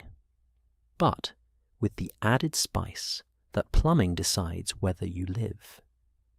Third, the phrase reduced rations is the ancient version of due to circumstances beyond our control, which always makes people want to throw something. A rumor spreads in a side street. A respected captain from a non-royal household has been seen meeting with influential artisans. Someone says he is gathering support. Someone else says he is simply planning repairs. The rumor grows because rumors feed on uncertainty. In a few hours, the rumor has a destiny. You walk past a workshop where men sharpen bronze tools. Their motions are methodical, but their eyes flick often toward the street. Tools can be tools. Tools can also become weapons when hunger turns the world sharp. You feel the city balancing on a thin ridge. When things are comfortable, Bloodlines feel like tradition. When things are hard, bloodlines can feel like privilege. Privilege becomes a target. Leaders know this, so they tighten their story. They emphasize divine choice. They stage public acts of generosity. They blame outsiders. They consult omens. They do anything to keep the frame from cracking. You pause by a canal gate inside the city, watching water push through. The gate creaks, wood swollen. A worker taps it with a hammer, trying to coax it into alignment. His hands are steady. He is competent. He is not noble. Yet, without him, the city drowns or dries. You understand the quiet tension now. Crises do not just test food supplies. They test narratives. They force a city to ask, silently or loudly, whether leadership is a matter of inherited sanctity or demonstrated skill. And in the answer to that question, alliances shift, loyalties wobble, and the idea of being chosen becomes either a shield or a spark. You step into a public courtyard just after sunrise, when the air is still cool and the city smells like damp earth and fresh ash from cooking fires. A circle of people gathers around a low platform. Some arrive with anxious faces. Some arrive with the calm confidence of those who know the rules will favor them. A scribe sits cross-legged near the platform with a tablet ready, stylus poised, eyes sharp. Near him stands an elder with a staff, the kind of person whose voice has settled into authority over decades of being listened to. A dispute is being heard. Two families argue over a field boundary, but quickly the argument becomes about inheritance. One family claims the land is theirs because it passed from father to son, as it always has. The other claims the father promised it differently. Witnesses step forward. The elder listens, nodding slowly, letting the tension build like heat under a pot. A mainstream historical fact anchors the moment. In Mesopotamia, legal and administrative texts record contracts, sales, loans, marriage agreements, adoptions, and inheritance arrangements, using written documentation and witnesses to formalize rights and obligations. Law is not only punishment, it is a system for deciding who gets what, and therefore who can build power over time. The elder asks for the tablet. The scribe reads out an older contract. It lists the field, the measurements, the names of witnesses, and most importantly, the clause about succession. The words are simple, but they act like iron. The crowd murmurs. The family that benefits relaxes slightly. The other family stiffens. You notice how the decision does not feel like a personal judgment. It feels like the tablet decided. That is the magic of law. It allows authority to say, I am not choosing favorites. I am following the record. And yet, someone created the record in the first place. Someone had access to scribes, seals, and witnesses. Someone knew which clauses to include. Law can be neutral in theory, but in practice, it rewards those who know how to use it. The elder rules that the field will remain with the family named in the contract. He adds that any attempt to dispute it again will incur penalties. The scribe records the judgment. Witnesses press their seals. The case ends, but its ripple spreads. A family's wealth remains intact, and wealth feeds influence. You walk through the crowd as people disperse, and you hear side conversations about other cases. A widow seeking support, a man accused of failing to deliver barley owed, a marriage dispute involving dowry goods. Each case is a thread in the fabric of social order. A young woman approaches the platform with an older relative. Her face is calm, but her hands fidget. The elder listens as her relative explains that she is to be married, and her dowry must be recorded to avoid future conflict. A scribe begins listing items, textiles, jewelry, perhaps a slave or two, perhaps a share in land. The list is long. The woman's gaze drifts to the ground. This is her life being turned into inventory. You sense the deeper mechanism. Dowries and bride wealth are not only economic transfers, they are alliances written into law. They connect households. They create obligations. They can also be used to secure claims for future children. If a dowry includes land rights, then the children of that marriage gain a stronger foothold. The marriage becomes a legal engine that produces legitimacy. A quirky tidbit surfaces as the scribe presses wedges into clay. In some legal texts, adoption is used strategically, not only to care for a child, but to create an heir when none exists. A man might adopt someone to ensure his property and cult obligations continue. Adoption can be a political tool. Imagine rewriting your family tree with paperwork. It is like editing your social media bio, except it changes who inherits your house. A man nearby whispers that a powerful family once adopted a promising soldier to bring him into their lineage. Whether the story is true or gossip, it reveals a truth about how people think. Bloodlines can be reinforced or even manufactured through legal means. The word son can be biological, but it can also be contractual. Historians still argue whether early legal traditions primarily serve to protect the vulnerable by formalizing rights, or primarily serve elites by locking in property and authority across generations. The documents show both possibilities. A contract can safeguard a widow's support. The same system can also make wealth increasingly difficult to redistribute. You continue walking and find a small building where scribes offer services. It is like a legal office, but with more clay and fewer chairs. People come in holding small bundles, speaking quietly. A scribe listens, asks questions, then begins shaping a tablet. He knows which phrases are standard, which formulas are recognized by authorities. He knows how to make something enforceable. You watch a man negotiate a loan.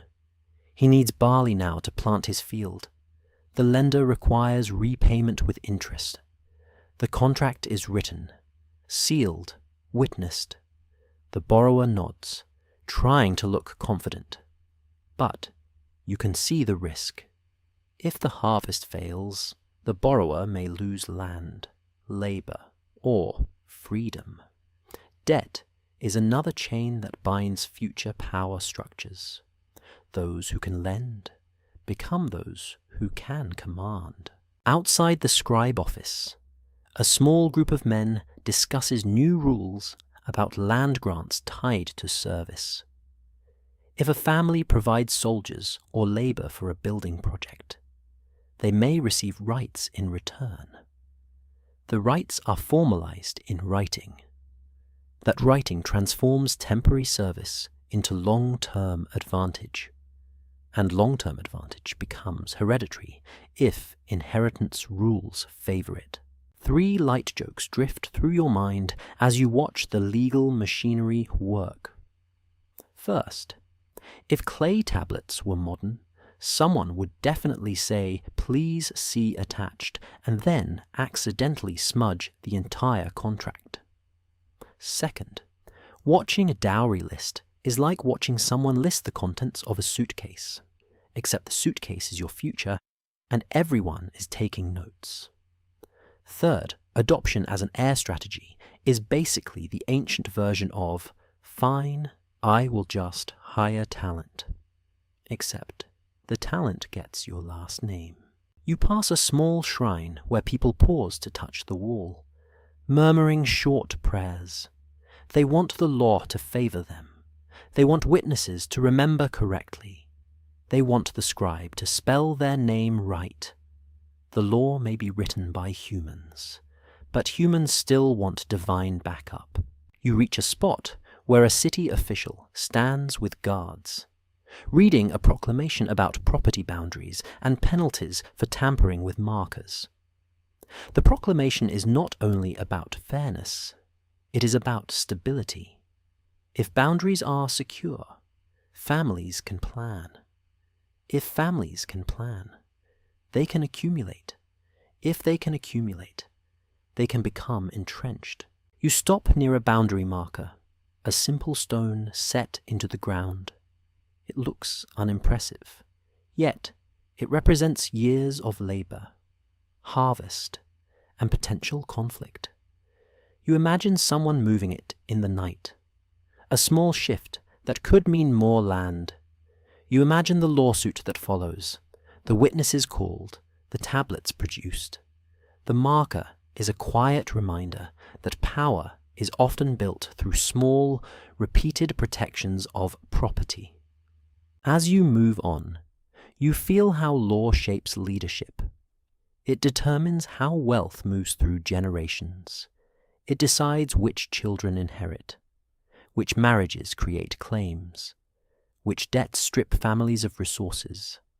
And when wealth and claims concentrate in certain households, those households can present their dominance as natural. They can say, "We have always held this land, these offices, these obligations, because the tablets make it so." You move through a neighborhood that wakes early, where the first sounds are not speeches or chanting, but grinding stones and splashing water. Women sweep courtyards, shaking dust into neat piles. Smoke rises in thin lines from ovens.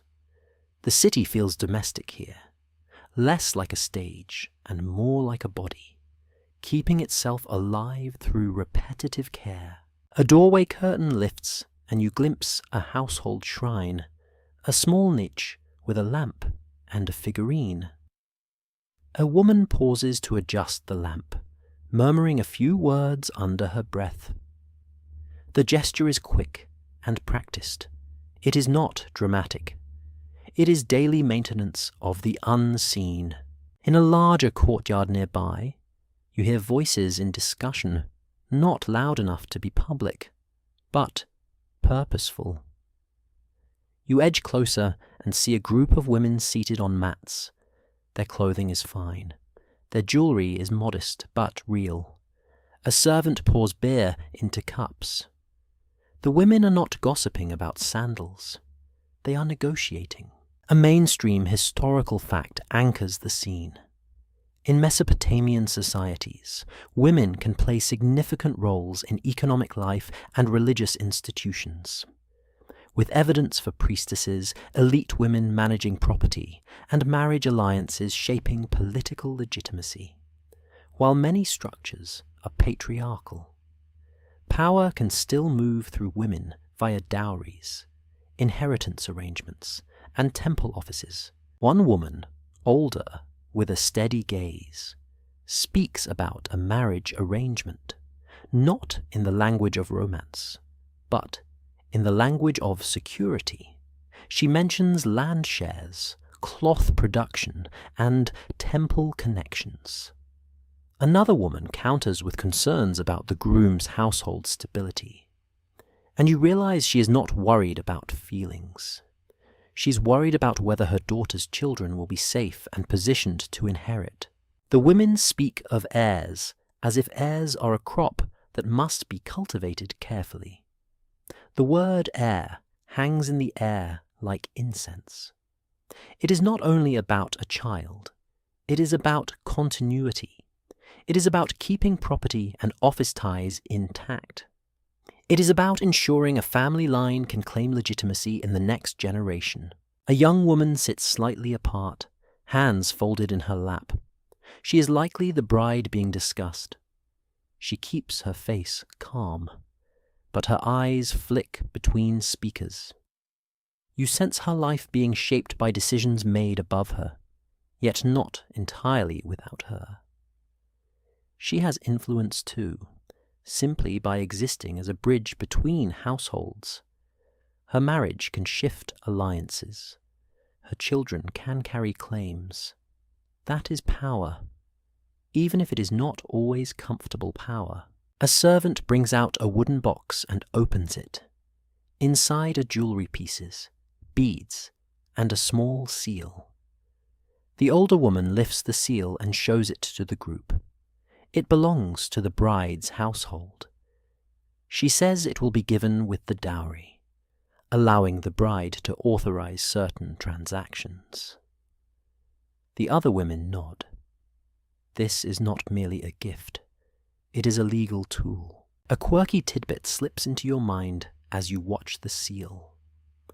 Some elite women in Mesopotamian contexts have their own seals and appear in documents as parties to transactions, especially in certain periods and city contexts. A seal is a portable identity, a tiny carved authority that lets you press your presence into clay even if you are not in the room. It is like having a signature stamp, except it can also function like a social passport. The conversation shifts toward temple roles. One woman mentions an opportunity for a daughter to become a high-ranking priestess, possibly dedicated to a major deity. The others react with interest. Such a role can bring prestige, economic power, and political leverage. The temple is not only sacred, it is an institution with land, labor, and stored wealth. A woman positioned within it can influence decisions that affect the city. You feel the hidden architecture of authority. Men hold many public titles, but women can be the hinges on which alliances swing. A marriage can settle a feud. A priestess appointment can bind a family to a deity's cult and its resources. A mother can shape a son's claim by ensuring his upbringing is supported by powerful networks. Power can move quietly through lullabies, dowry lists, and whispered negotiations. Historians still argue whether the visibility of women in surviving texts represents a broader reality of agency, or reflects specific elite exceptions in a generally restrictive system. The answer varies by time and place. Yet the pattern of women as alliance makers is hard to ignore. You leave the courtyard and walk toward a textile workshop where women and girls spin and weave.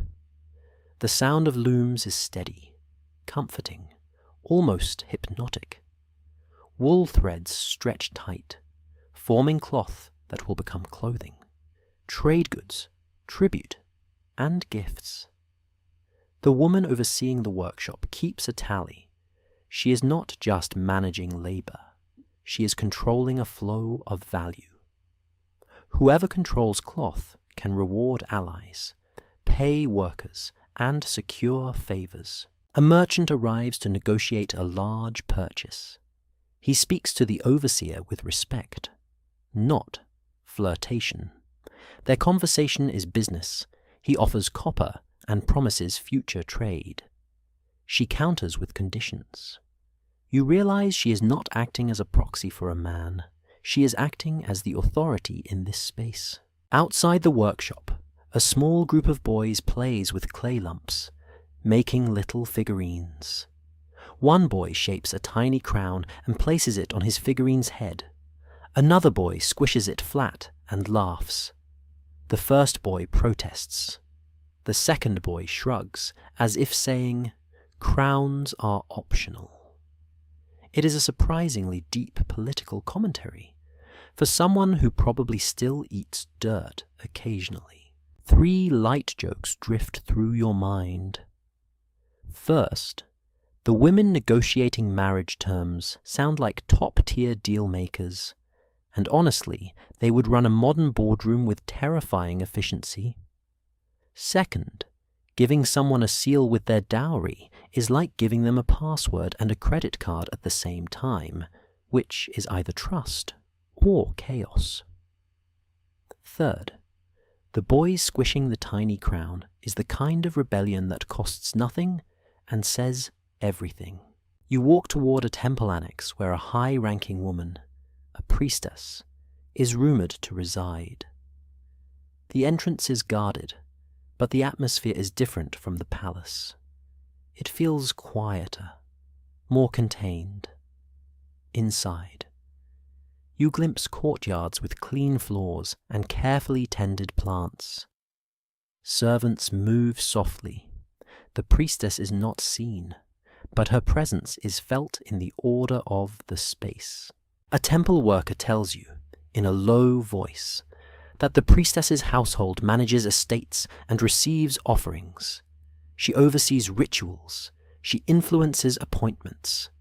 The worker says it plainly, as if this is normal. In a way, it is. The city has multiple centers of power, and some of them are held by women. You continue walking through residential lanes and notice how mothers interact with sons. A mother straightens a boy's garment, whispers instructions, reminds him how to greet an elder, how to keep his gaze respectful but confident. She is shaping a future official, a future claimant. She's building legitimacy in small gestures. The boy absorbs it, like water, becoming the image his family needs him to become. In a small courtyard, you see a woman speaking to a scribe. She is arranging a document concerning property, perhaps a transfer, perhaps a pledge. She speaks firmly. The scribe listens. Her seal impression will make it binding. This is quiet authority, but it is authority. You stop at the edge of a lane and let the sounds wash over you. Looms, laughter, murmurs, the soft clink of jewelry, the scrape of a broom. The city's leadership is often presented as a line of men, but the engine of continuity relies on women through marriages, temple offices, economic management, and the raising of heirs. Women shape which bloodlines endure and which claims become believable. The power is not always visible from the palace gate, but it's stitched into the city, like thread into cloth. You walk into a street where the air feels wrong, thicker, tense, like everyone is holding a secret in their teeth. Shops are open, but voices are lower than usual. People glance toward the palace district, and then away quickly, as if looking too long might draw attention. A pair of soldiers passes, helmets catching the sun, and you notice how their sandals strike the ground in the same rhythm, disciplined, practiced. Order is being performed. Near a well, two women whisper while drawing water. One says there was shouting in an elite courtyard during the night. The other says a high official has disappeared. They both look at you, decide you are not worth trusting, and switch to talking about bread. That is how fear works. It makes everyone suddenly obsessed with bread. You move closer to the center of the city and find a crowd gathered at a crossroad. A herald stands on a stone block with a tablet in his hands. His face is pale. He reads slowly, voice formal, announcing that the ruler has died. The words are plain, but they land like a dropped jar. Gasps ripple through the crowd. A few people cry out. Others simply stare. A child asks what died means, and the mother pulls him close without answering. A mainstream historical fact anchors the moment.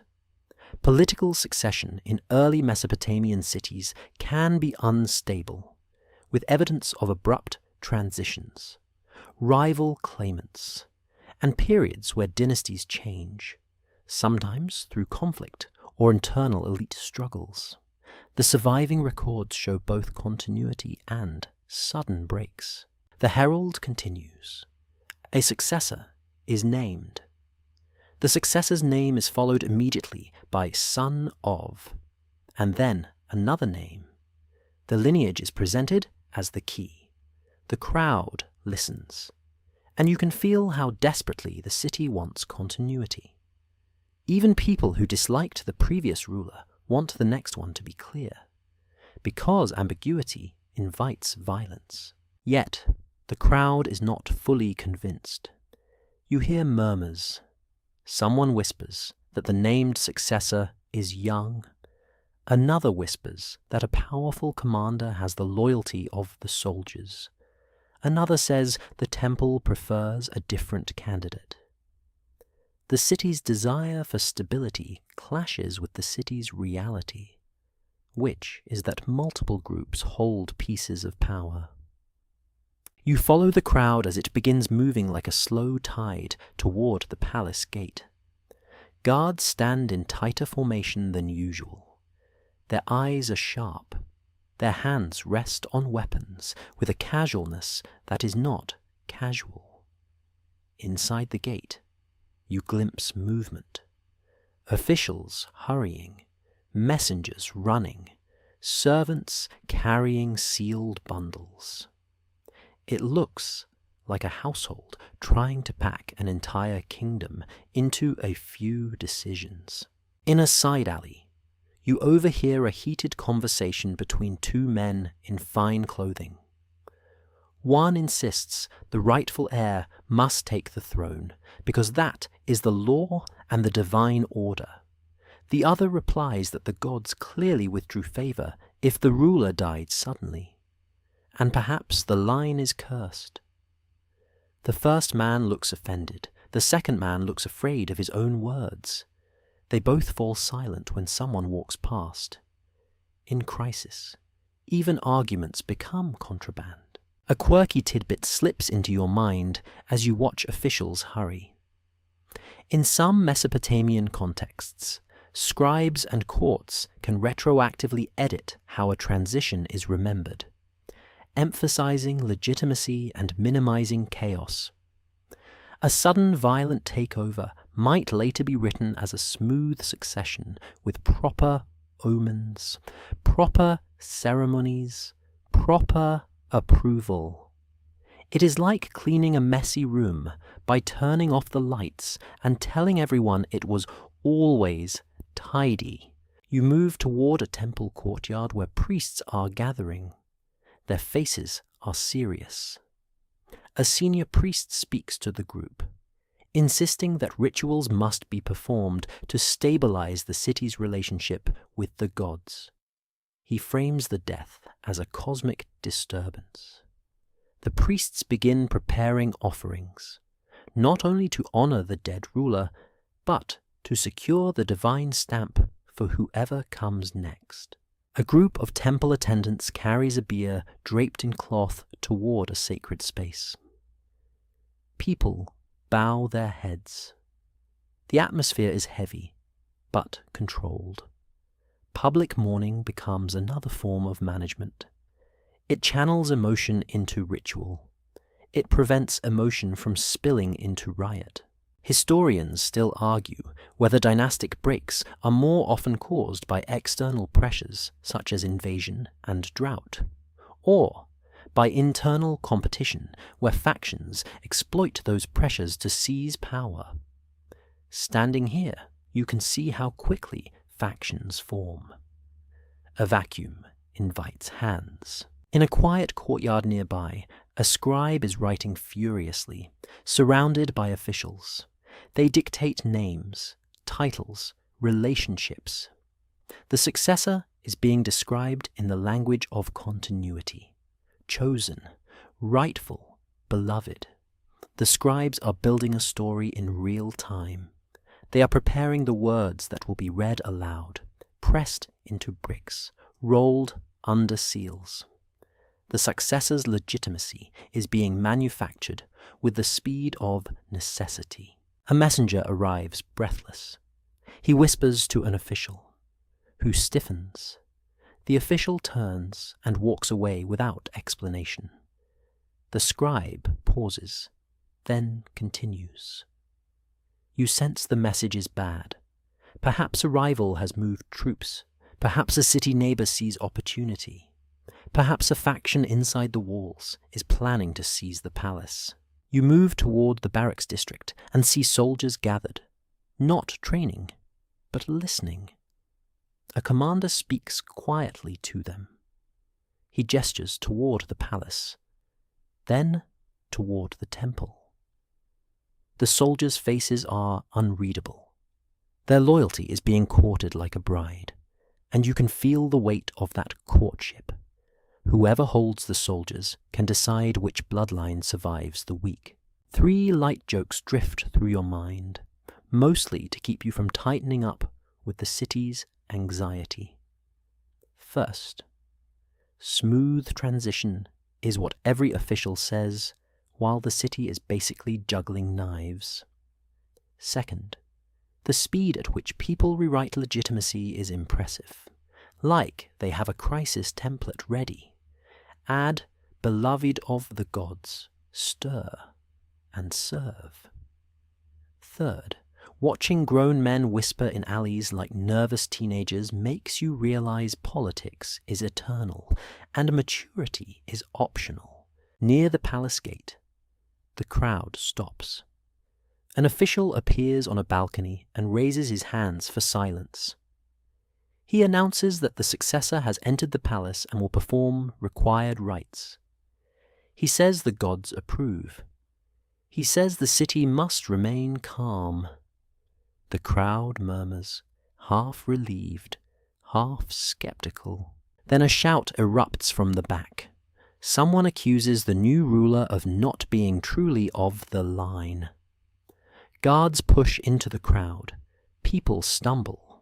The shout is swallowed quickly, but the seed is planted. Doubt spreads faster than fire. You step back as the crowd disperses, tension lingering like smoke. In side streets, you hear new rumors forming. Someone claims the successor's mother came from a lesser house. Someone claims the dead ruler was poisoned. Someone claims an omen was seen in the sky. Each claim is a weapon. Each claim is an attempt to control the narrative. In a small workshop, a craftsman is already carving a new cylinder seal, hands trembling slightly. The new ruler's name must be ready. The old seals must be replaced. Bureaucracy is adapting like a living creature. It does not mourn. It updates. You walk through the city as night falls again, feeling how fragile dynasties can be.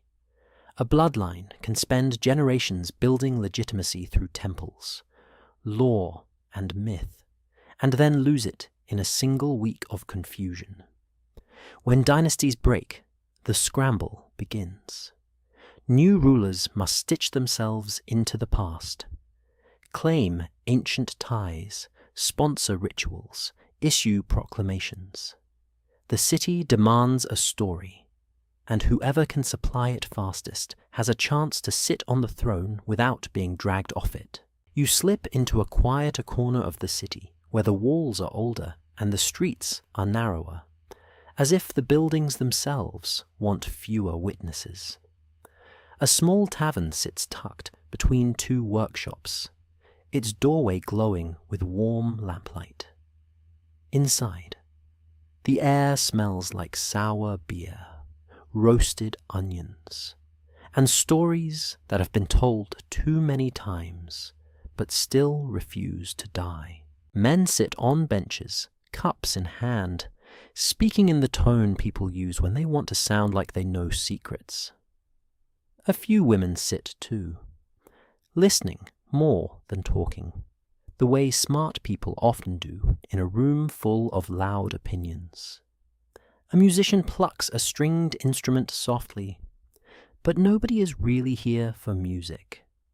They are here for explanations. A man with a sharp nose and an even sharper confidence leans forward and says, "It is all blood." He taps his chest as if he keeps the universe in his ribs. He claims certain lines are not merely noble, but engineered, selected, planted. The others lean in, because humans love a plot. And this is the kind of plot that makes you feel smarter just for hearing it. A mainstream historical fact anchors the tension between rumor and record. Many ancient Mesopotamian texts blend myth, ideology, and history. And later readers sometimes misinterpret these genres as literal modern-style records. That misunderstanding can fuel modern fringe claims, where symbolic language is treated as straightforward evidence for hidden schemes. The sharp-nosed man says the tablets reveal that leaders are chosen by something beyond human society. He hints at cosmic beings, secret programs, and knowledge withheld from ordinary people. He uses vague words that cannot be pinned down. Vague words are convenient. They slip away when questioned. Another man, older, with a tired face, asks what tablet proves it. The sharp-nosed man shrugs and says, "All of them, if you know how to read." The older man rolls his eyes like he has seen this performance before. He says scribes write lists and hymns, not conspiracies. The sharp-nosed man smiles, as if the eye roll is confirmation. In conspiracy logic, disagreement becomes proof. You sit on a low bench, listening, and you feel the strange modernness of the conversation. People want to believe that power is not random. They want to believe it is designed. If it is designed, it can be decoded. If it can be decoded, you can feel less helpless in the face of authority. The theory becomes a comfort blanket, even when it is itchy. A quirky tidbit bubbles up as your mind drifts through the fog of rumor. In Mesopotamian literature, there are stories of sages who bring knowledge to humanity, sometimes described in ways that later readers find mysterious. These narratives are often mythic and symbolic, but their imagery can be irresistible to people who crave hidden explanations.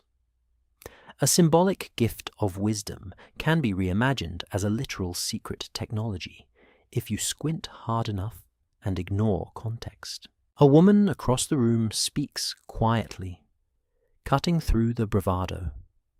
She says leaders are chosen because they control food and soldiers, not because their blood glows. A few people laugh. The sharp-nosed man scoffs and says she is naive.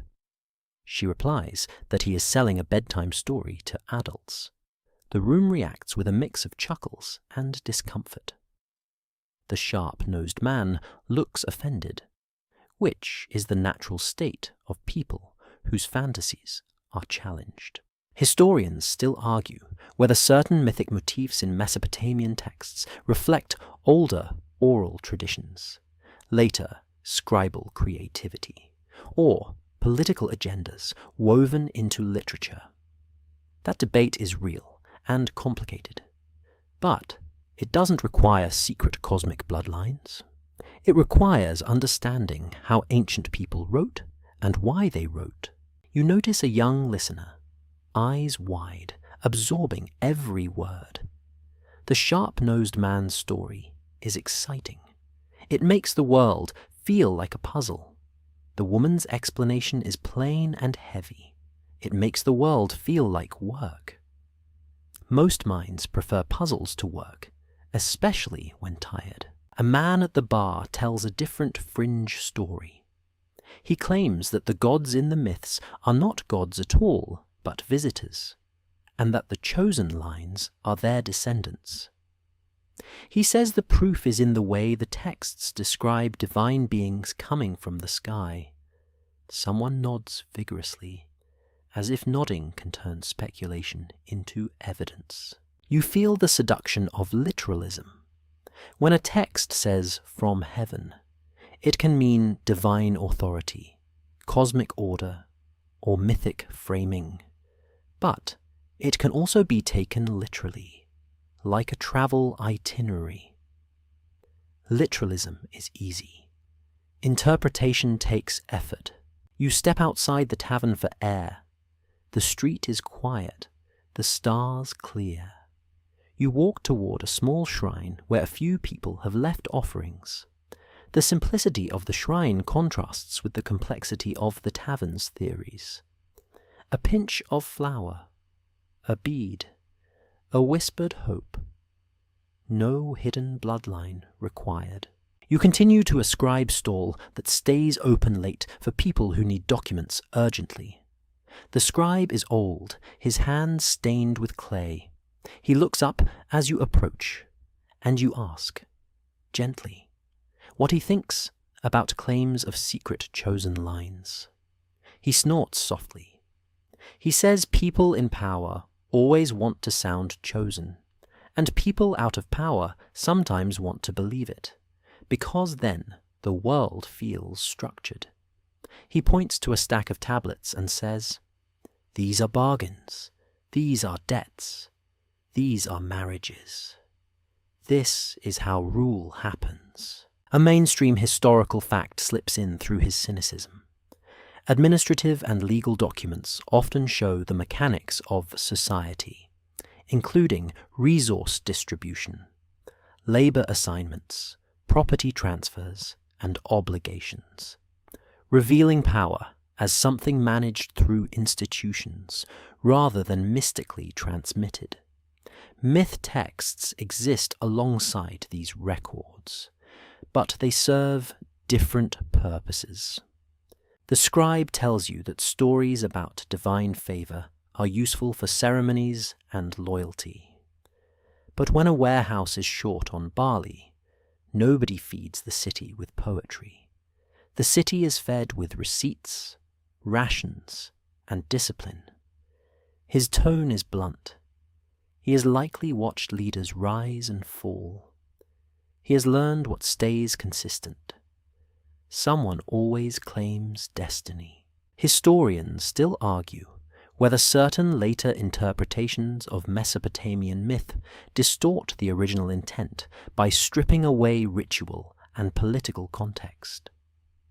You feel that argument in your bones as you walk. When you remove context, anything can become proof of anything. 3 light jokes float through your mind as you head back into the street. First, if all tablets prove it, if you know how to read. Then my inability to read them means I am apparently safe from conspiracies, which is comforting and embarrassing. Second, the tavern guy describing sky visitors sounds like he is pitching a traveling circus. Coming soon, divine beings from above, one night only. Third, the scribe saying poetry cannot feed the city is the ancient version of "your inspirational quote will not pay my bills." As you move through the sleeping city, you notice how fringe stories operate. They take the feeling of being excluded and turn it into a fantasy of secret knowledge. They take the complexity of institutions and replace it with a single hidden cause. They turn legitimacy into a biological mystery rather than a social construction. You pause at a canal and watch the water glide past. The water does not care about theories. It cares about gravity. Cities work the same way. They are pulled by resources, fear, trust, and force. Bloodline myths may decorate the surface, but underneath, the flow is shaped by canals, contracts, and the quiet decisions of administrators. You walk on, letting the night soften around you. The stories in the tavern will continue, because humans are storytelling animals. But the clay records, when read with care, reveal something less dramatic and more true. Chosen bloodlines are often chosen by institutions, by economics, and by the endless human hunger to explain why some people get to stand on the platform while others stand in the dust.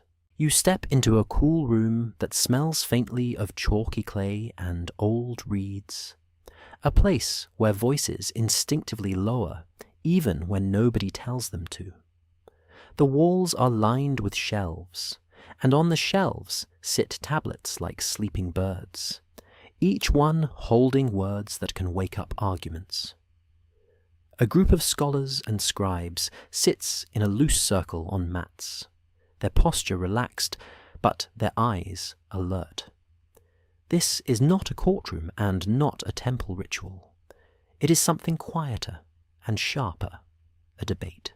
A senior scribe holds up a tablet and tilts it toward lamplight so the wedges catch. He reads slowly, then pauses, letting the room feel the weight of the line. He claims the text supports a particular interpretation of early kingship. Another scholar, younger and impatient, interrupts, insisting the line is formulaic and cannot be read as literal proof of anything. They are both calm, but you can hear the friction in their restraint. A mainstream historical fact anchors the discussion. Many surviving Mesopotamian texts come from different genres such as administrative records, royal inscriptions, legal documents, hymns, and myths, and interpreting them depends heavily on genre, date, and context. A phrase that signals piety in a hymn may function as propaganda in an inscription, and neither should be treated like modern journalism. The senior scribe gestures at a series of names on the tablet, then traces a finger along a repeated pattern. He argues that the repetition itself indicates an institutional claim, not an accident. The younger scholar counters that repetition is a scribal habit, a convention of official writing. He says conventions can be copied long after the realities that inspired them have changed. The room murmurs softly, because everyone knows conventions are powerful. They outlive people. A woman scholar speaks next, voice steady.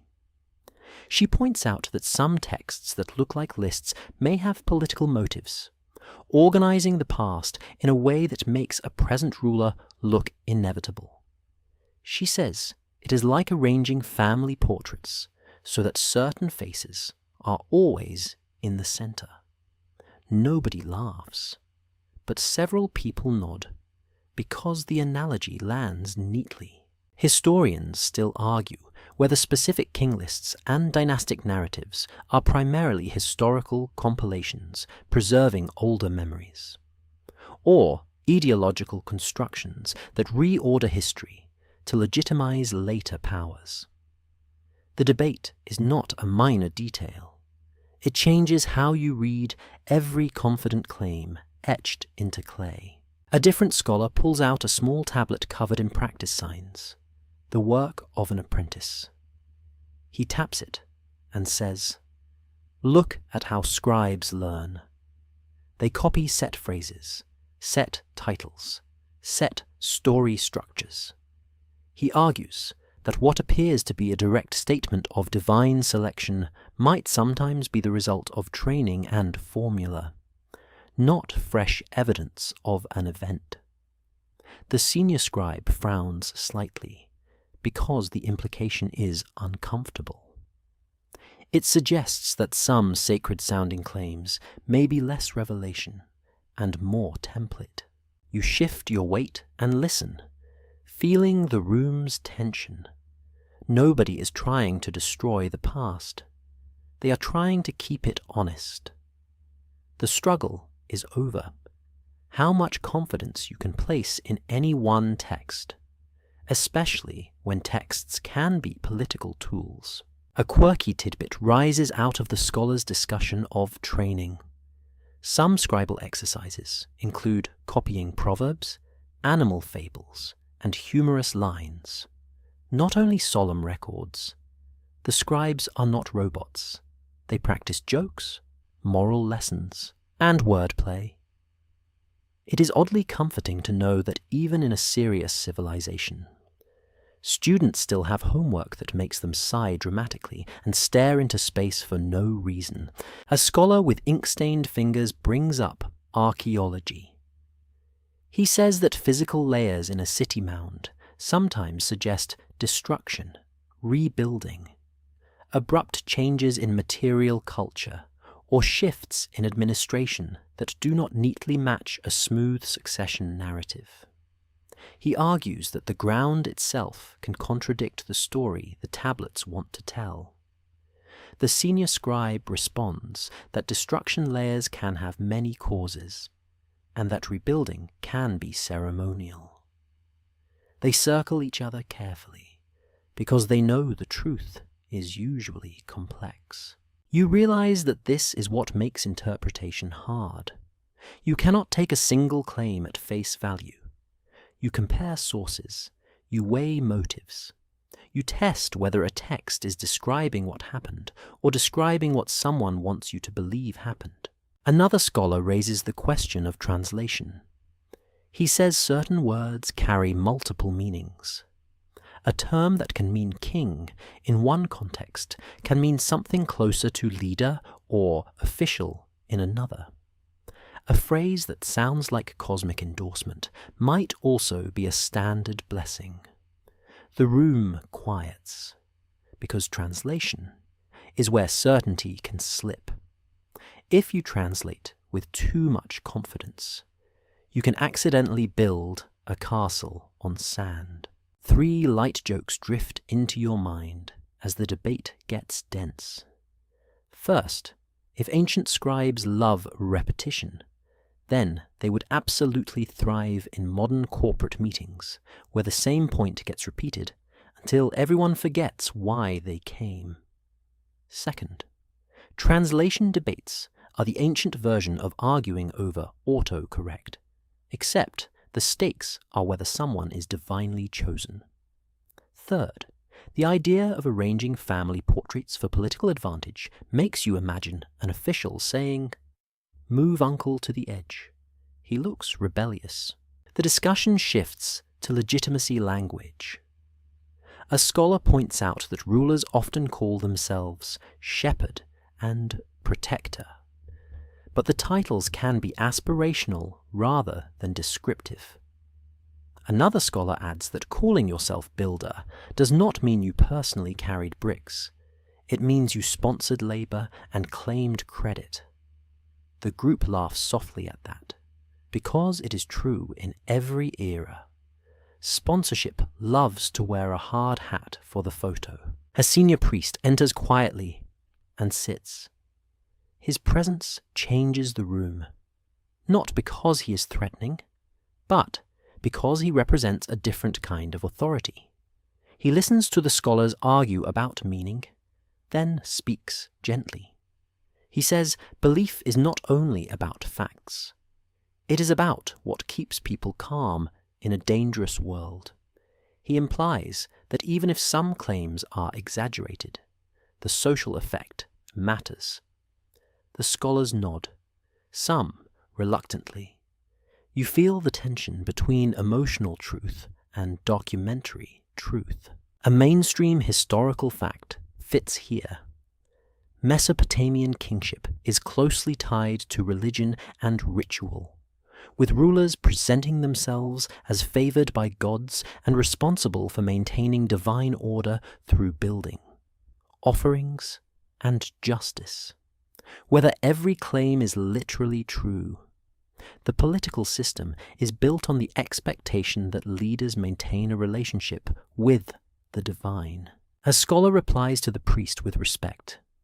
He says the social effect matters, yes, but historians must still ask what is being hidden. He points out that invoking divine selection can disguise coercion, inequality, and opportunism. The priest does not deny it.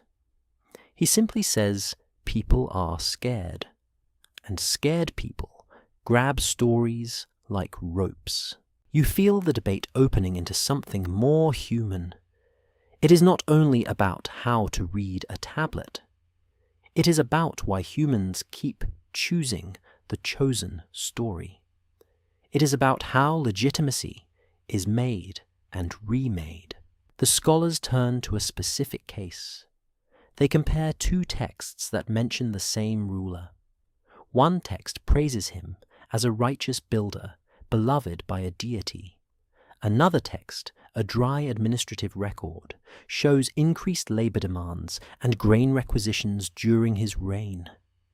The contrast is stark. One text sings, the other counts. Together, they paint a fuller picture. The ruler may have built impressive structures. He also may have squeezed the population to do it.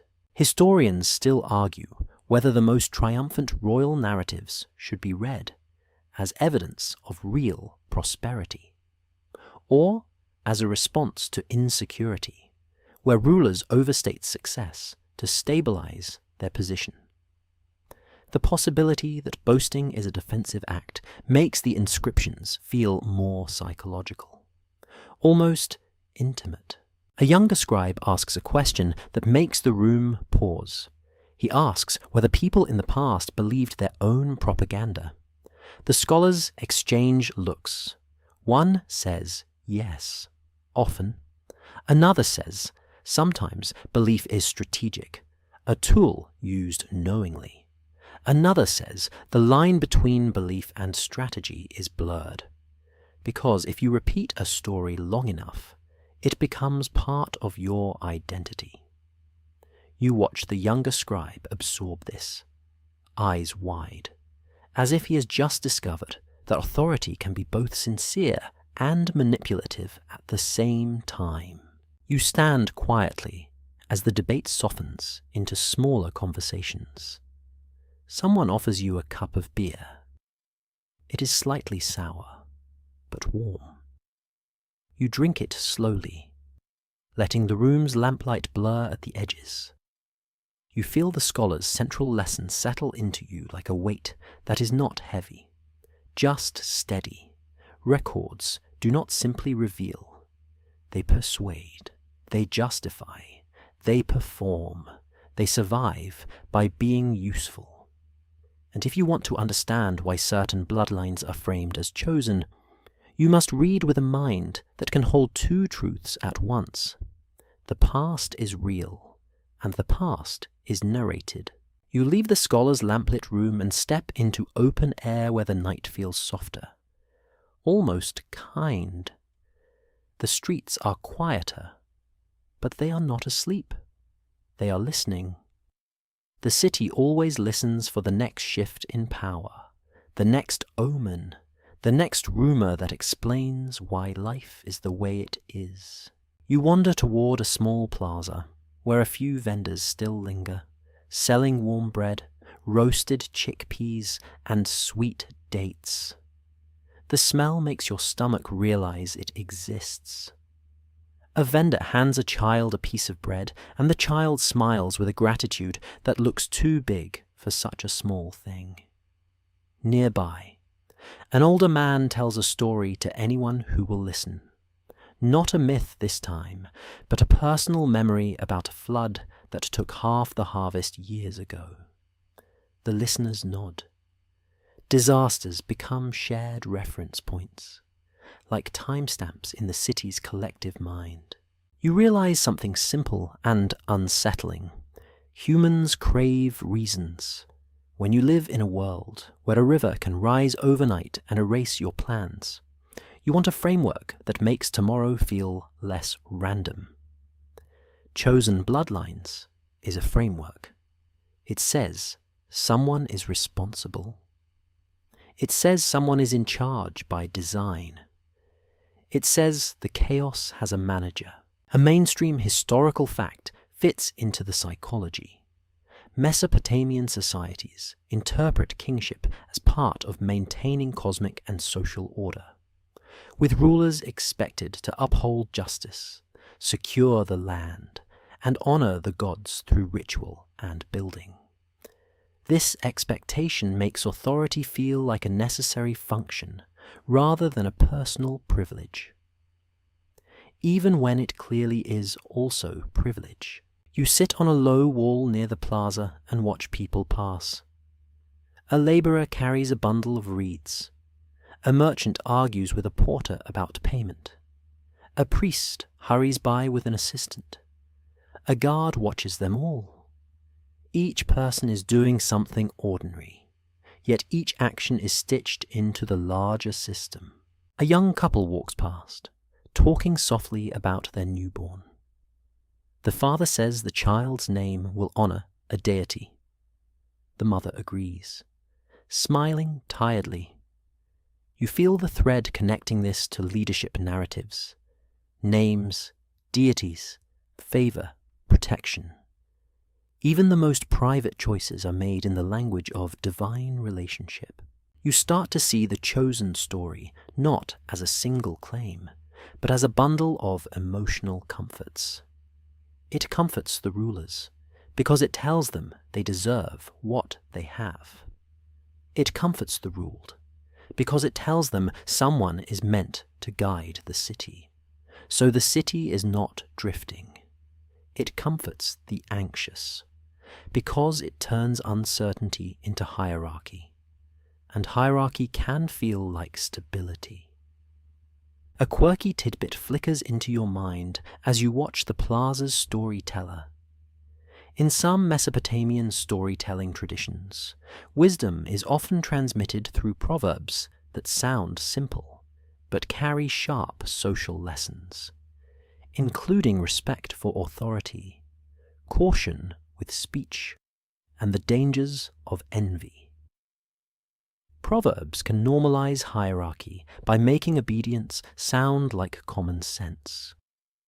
It is like being told, "Do not poke the lion," until you forget to ask why the lion is in your house. A group of teenagers passes, laughing too loudly, which earns them a glare from an elder. One teenager imitates the elder's disapproving face, and the others giggle. You feel a little warmth in your chest. Even in a system that insists leaders are chosen, people still find small ways to poke at the edges. Humor is a pressure valve. Historians still argue whether the enduring appeal of divinely chosen rulers is primarily driven by elite propaganda or by broader social psychology, where communities actively participate in legitimizing authority because it reduces fear and uncertainty. The answer is likely both. People can be persuaded and also willing. You walk toward the city wall where the river breeze is cooler. From here, you can see the dark expanse of fields and the glitter of water. You imagine how vulnerable everything is. The crops, the storehouses, the canals, the children sleeping in homes that can be breached by flood or raid.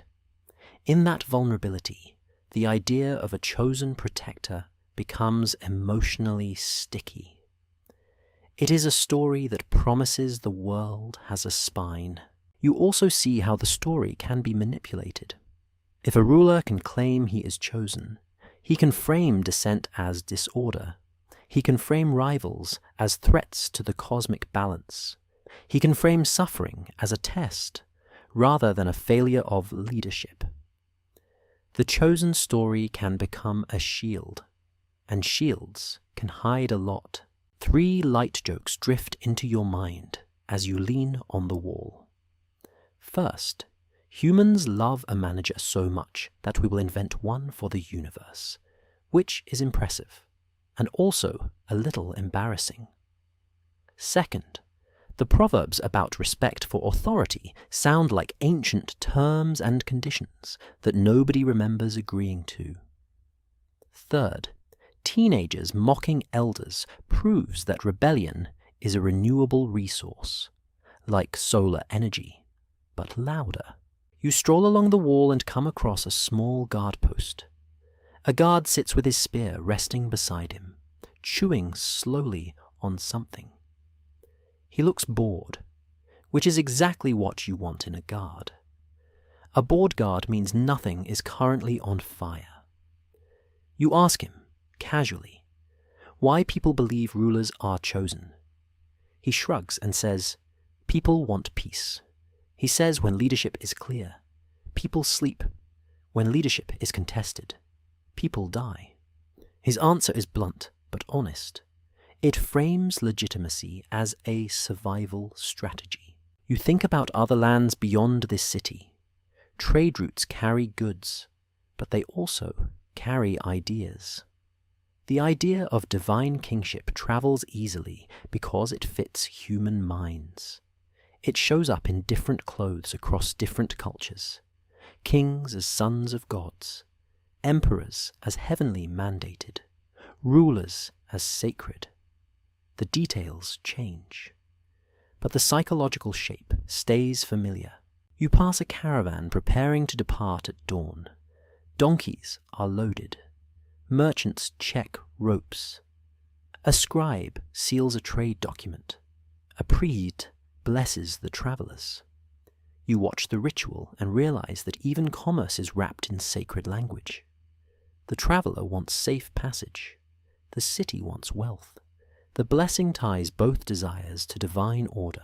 A woman merchant gives instructions to an assistant, her voice firm. She insists they carry extra water and keep watch at night. Her pragmatism cuts through the blessing's poetry. You smile, because practicality is the secret engine of civilization. Yet, even practicality often wears a sacred mask to keep people cooperative. Historians still argue whether early claims of divine selection are best understood as theological belief, political strategy, or a social contract that communities accept because it provides a stable framework for distributing authority. Listening to the guard and watching the merchants, you feel the contract aspect. People accept a story if it keeps them alive. As the night deepens, the plaza behind you quiets. A few lamps flicker out. The river breathes steadily. You feel the city settling into its shared narrative again, because constant skepticism is exhausting. It is easier to believe that certain lines are meant to lead than to face the possibility that leadership is often just a mix of luck, force, and paperwork. You rest your hands on the cool mud brick and let your breathing slow. You understand that the chosen bloodline story is not only about rulers, it is about everyone who wants the world to make sense. And in that desire, ancient cities and modern minds are not so different. You walk down from the city wall into streets that are finally quiet. The kind of quiet that feels earned. Lamps are fewer now, shadows stretch longer. The air cools enough that your skin relaxes, and the city's smells soften into a gentle blend of clay, smoke, and the faint sweetness of dates stored in jars. Somewhere a dog sighs and flops onto the ground, as if it has completed its duties to civilization for the night. You pass a doorway where an old man sits alone, watching a small lamp flame. He is not a priest, not an official, just a person with time and memory. He nods at you as if you belong here, as if anyone who walks slowly at night is part of the same quiet club.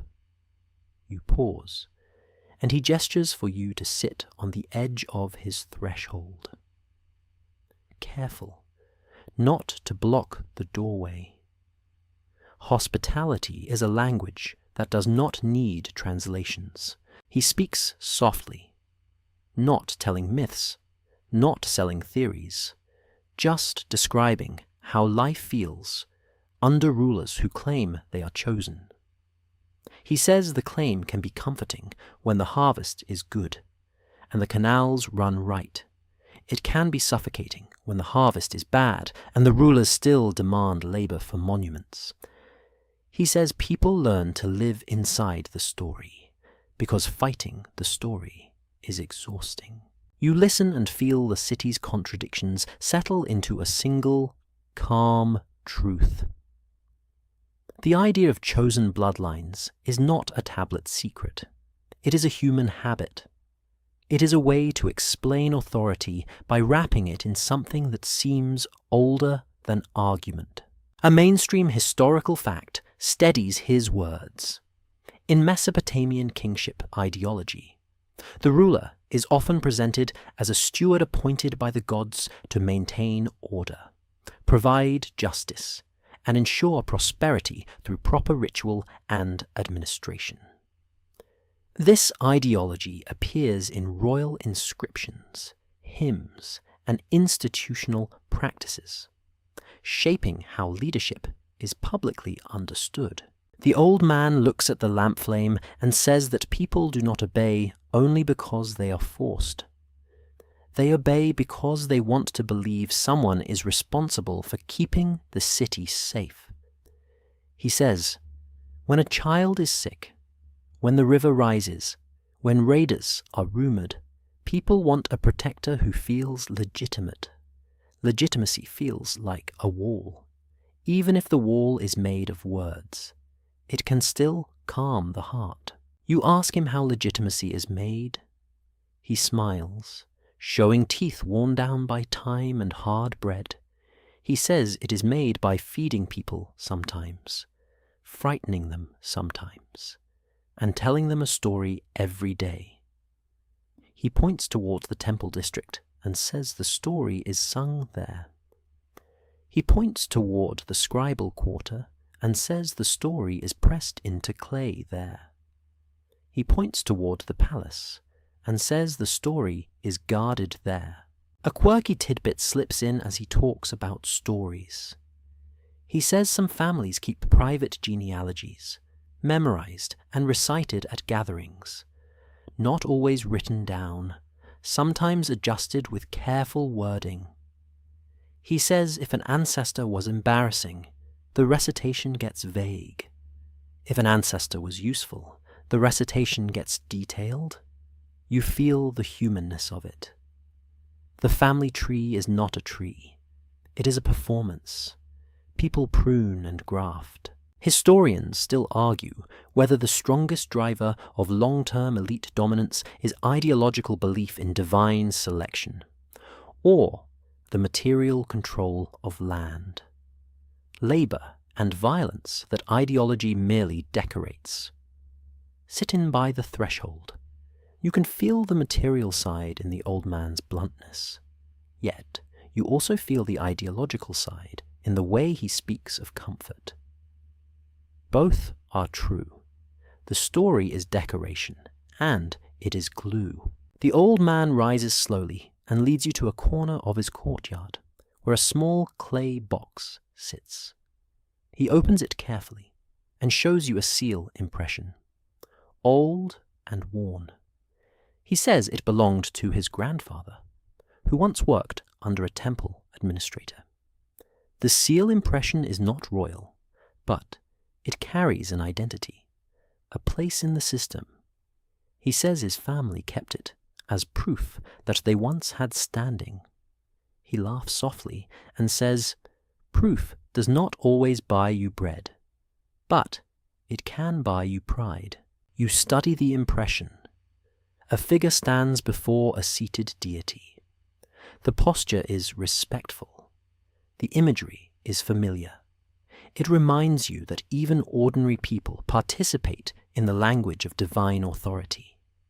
They use it in their own small ways, for protection, for belonging, for hope.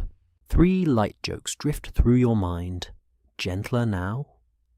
First, family genealogies being flexible is basically the ancient version of editing your resume, except the resume might decide your children's future. Second, Seals are like ancient usernames, and losing one would be the worst password reset experience imaginable. Third, the old man calling legitimacy a daily story makes you think of modern news cycles, which are also daily stories, just louder and with more scrolling. The old man closes the clay box and sits again. He tells you that when rulers change, the city keeps breathing. When titles change, people still grind grain.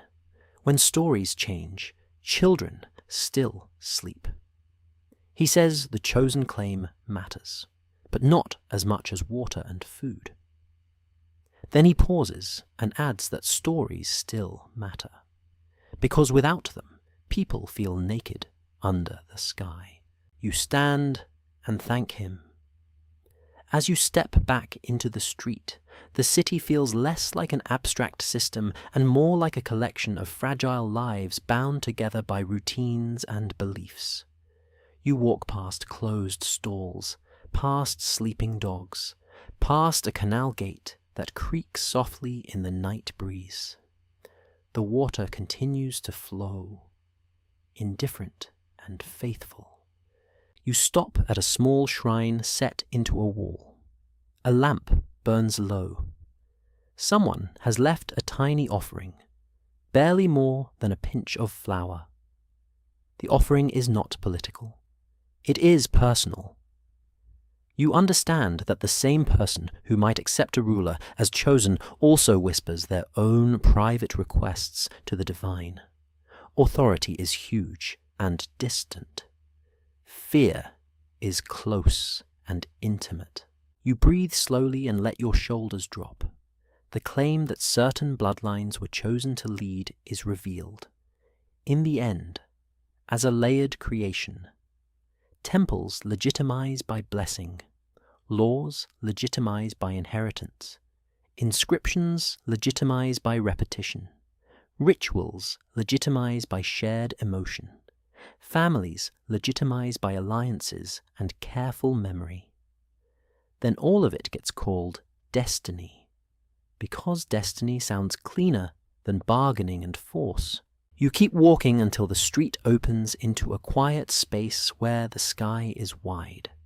The stars are bright enough that you can see your own breath faintly. The city behind you is still there, still layered, still complicated. Yet you feel calm, because complexity does not have to be scary. It can be held gently. Now the pacing slows. Like your steps are sinking into soft sand, the sounds become fewer. A distant owl calls, and then the city answers with silence. You imagine clay tablets resting on shelves, cooling in darkness, their wedges holding human hopes and human strategies. You imagine the river moving past reeds, patient and steady. You imagine the people sleeping, hands unclenched, dreams drifting through courtyards like quiet smoke. You let your mind settle on a simple image. A lamp flame, small but stubborn, protected by mud brick walls. The flame doesn't prove anyone is chosen. It just keeps the darkness from winning, and that is enough. Your breathing becomes slower, deeper. The city fades into a soft blur at the edges of your thoughts. The words you have heard tonight soften too, losing their sharp corners. You feel safe. You feel steady. You feel the gentle truth that humans have always tried to make the world make sense. And sometimes the stories they choose are less important than the comfort the stories provide. End of script. Sweet dreams.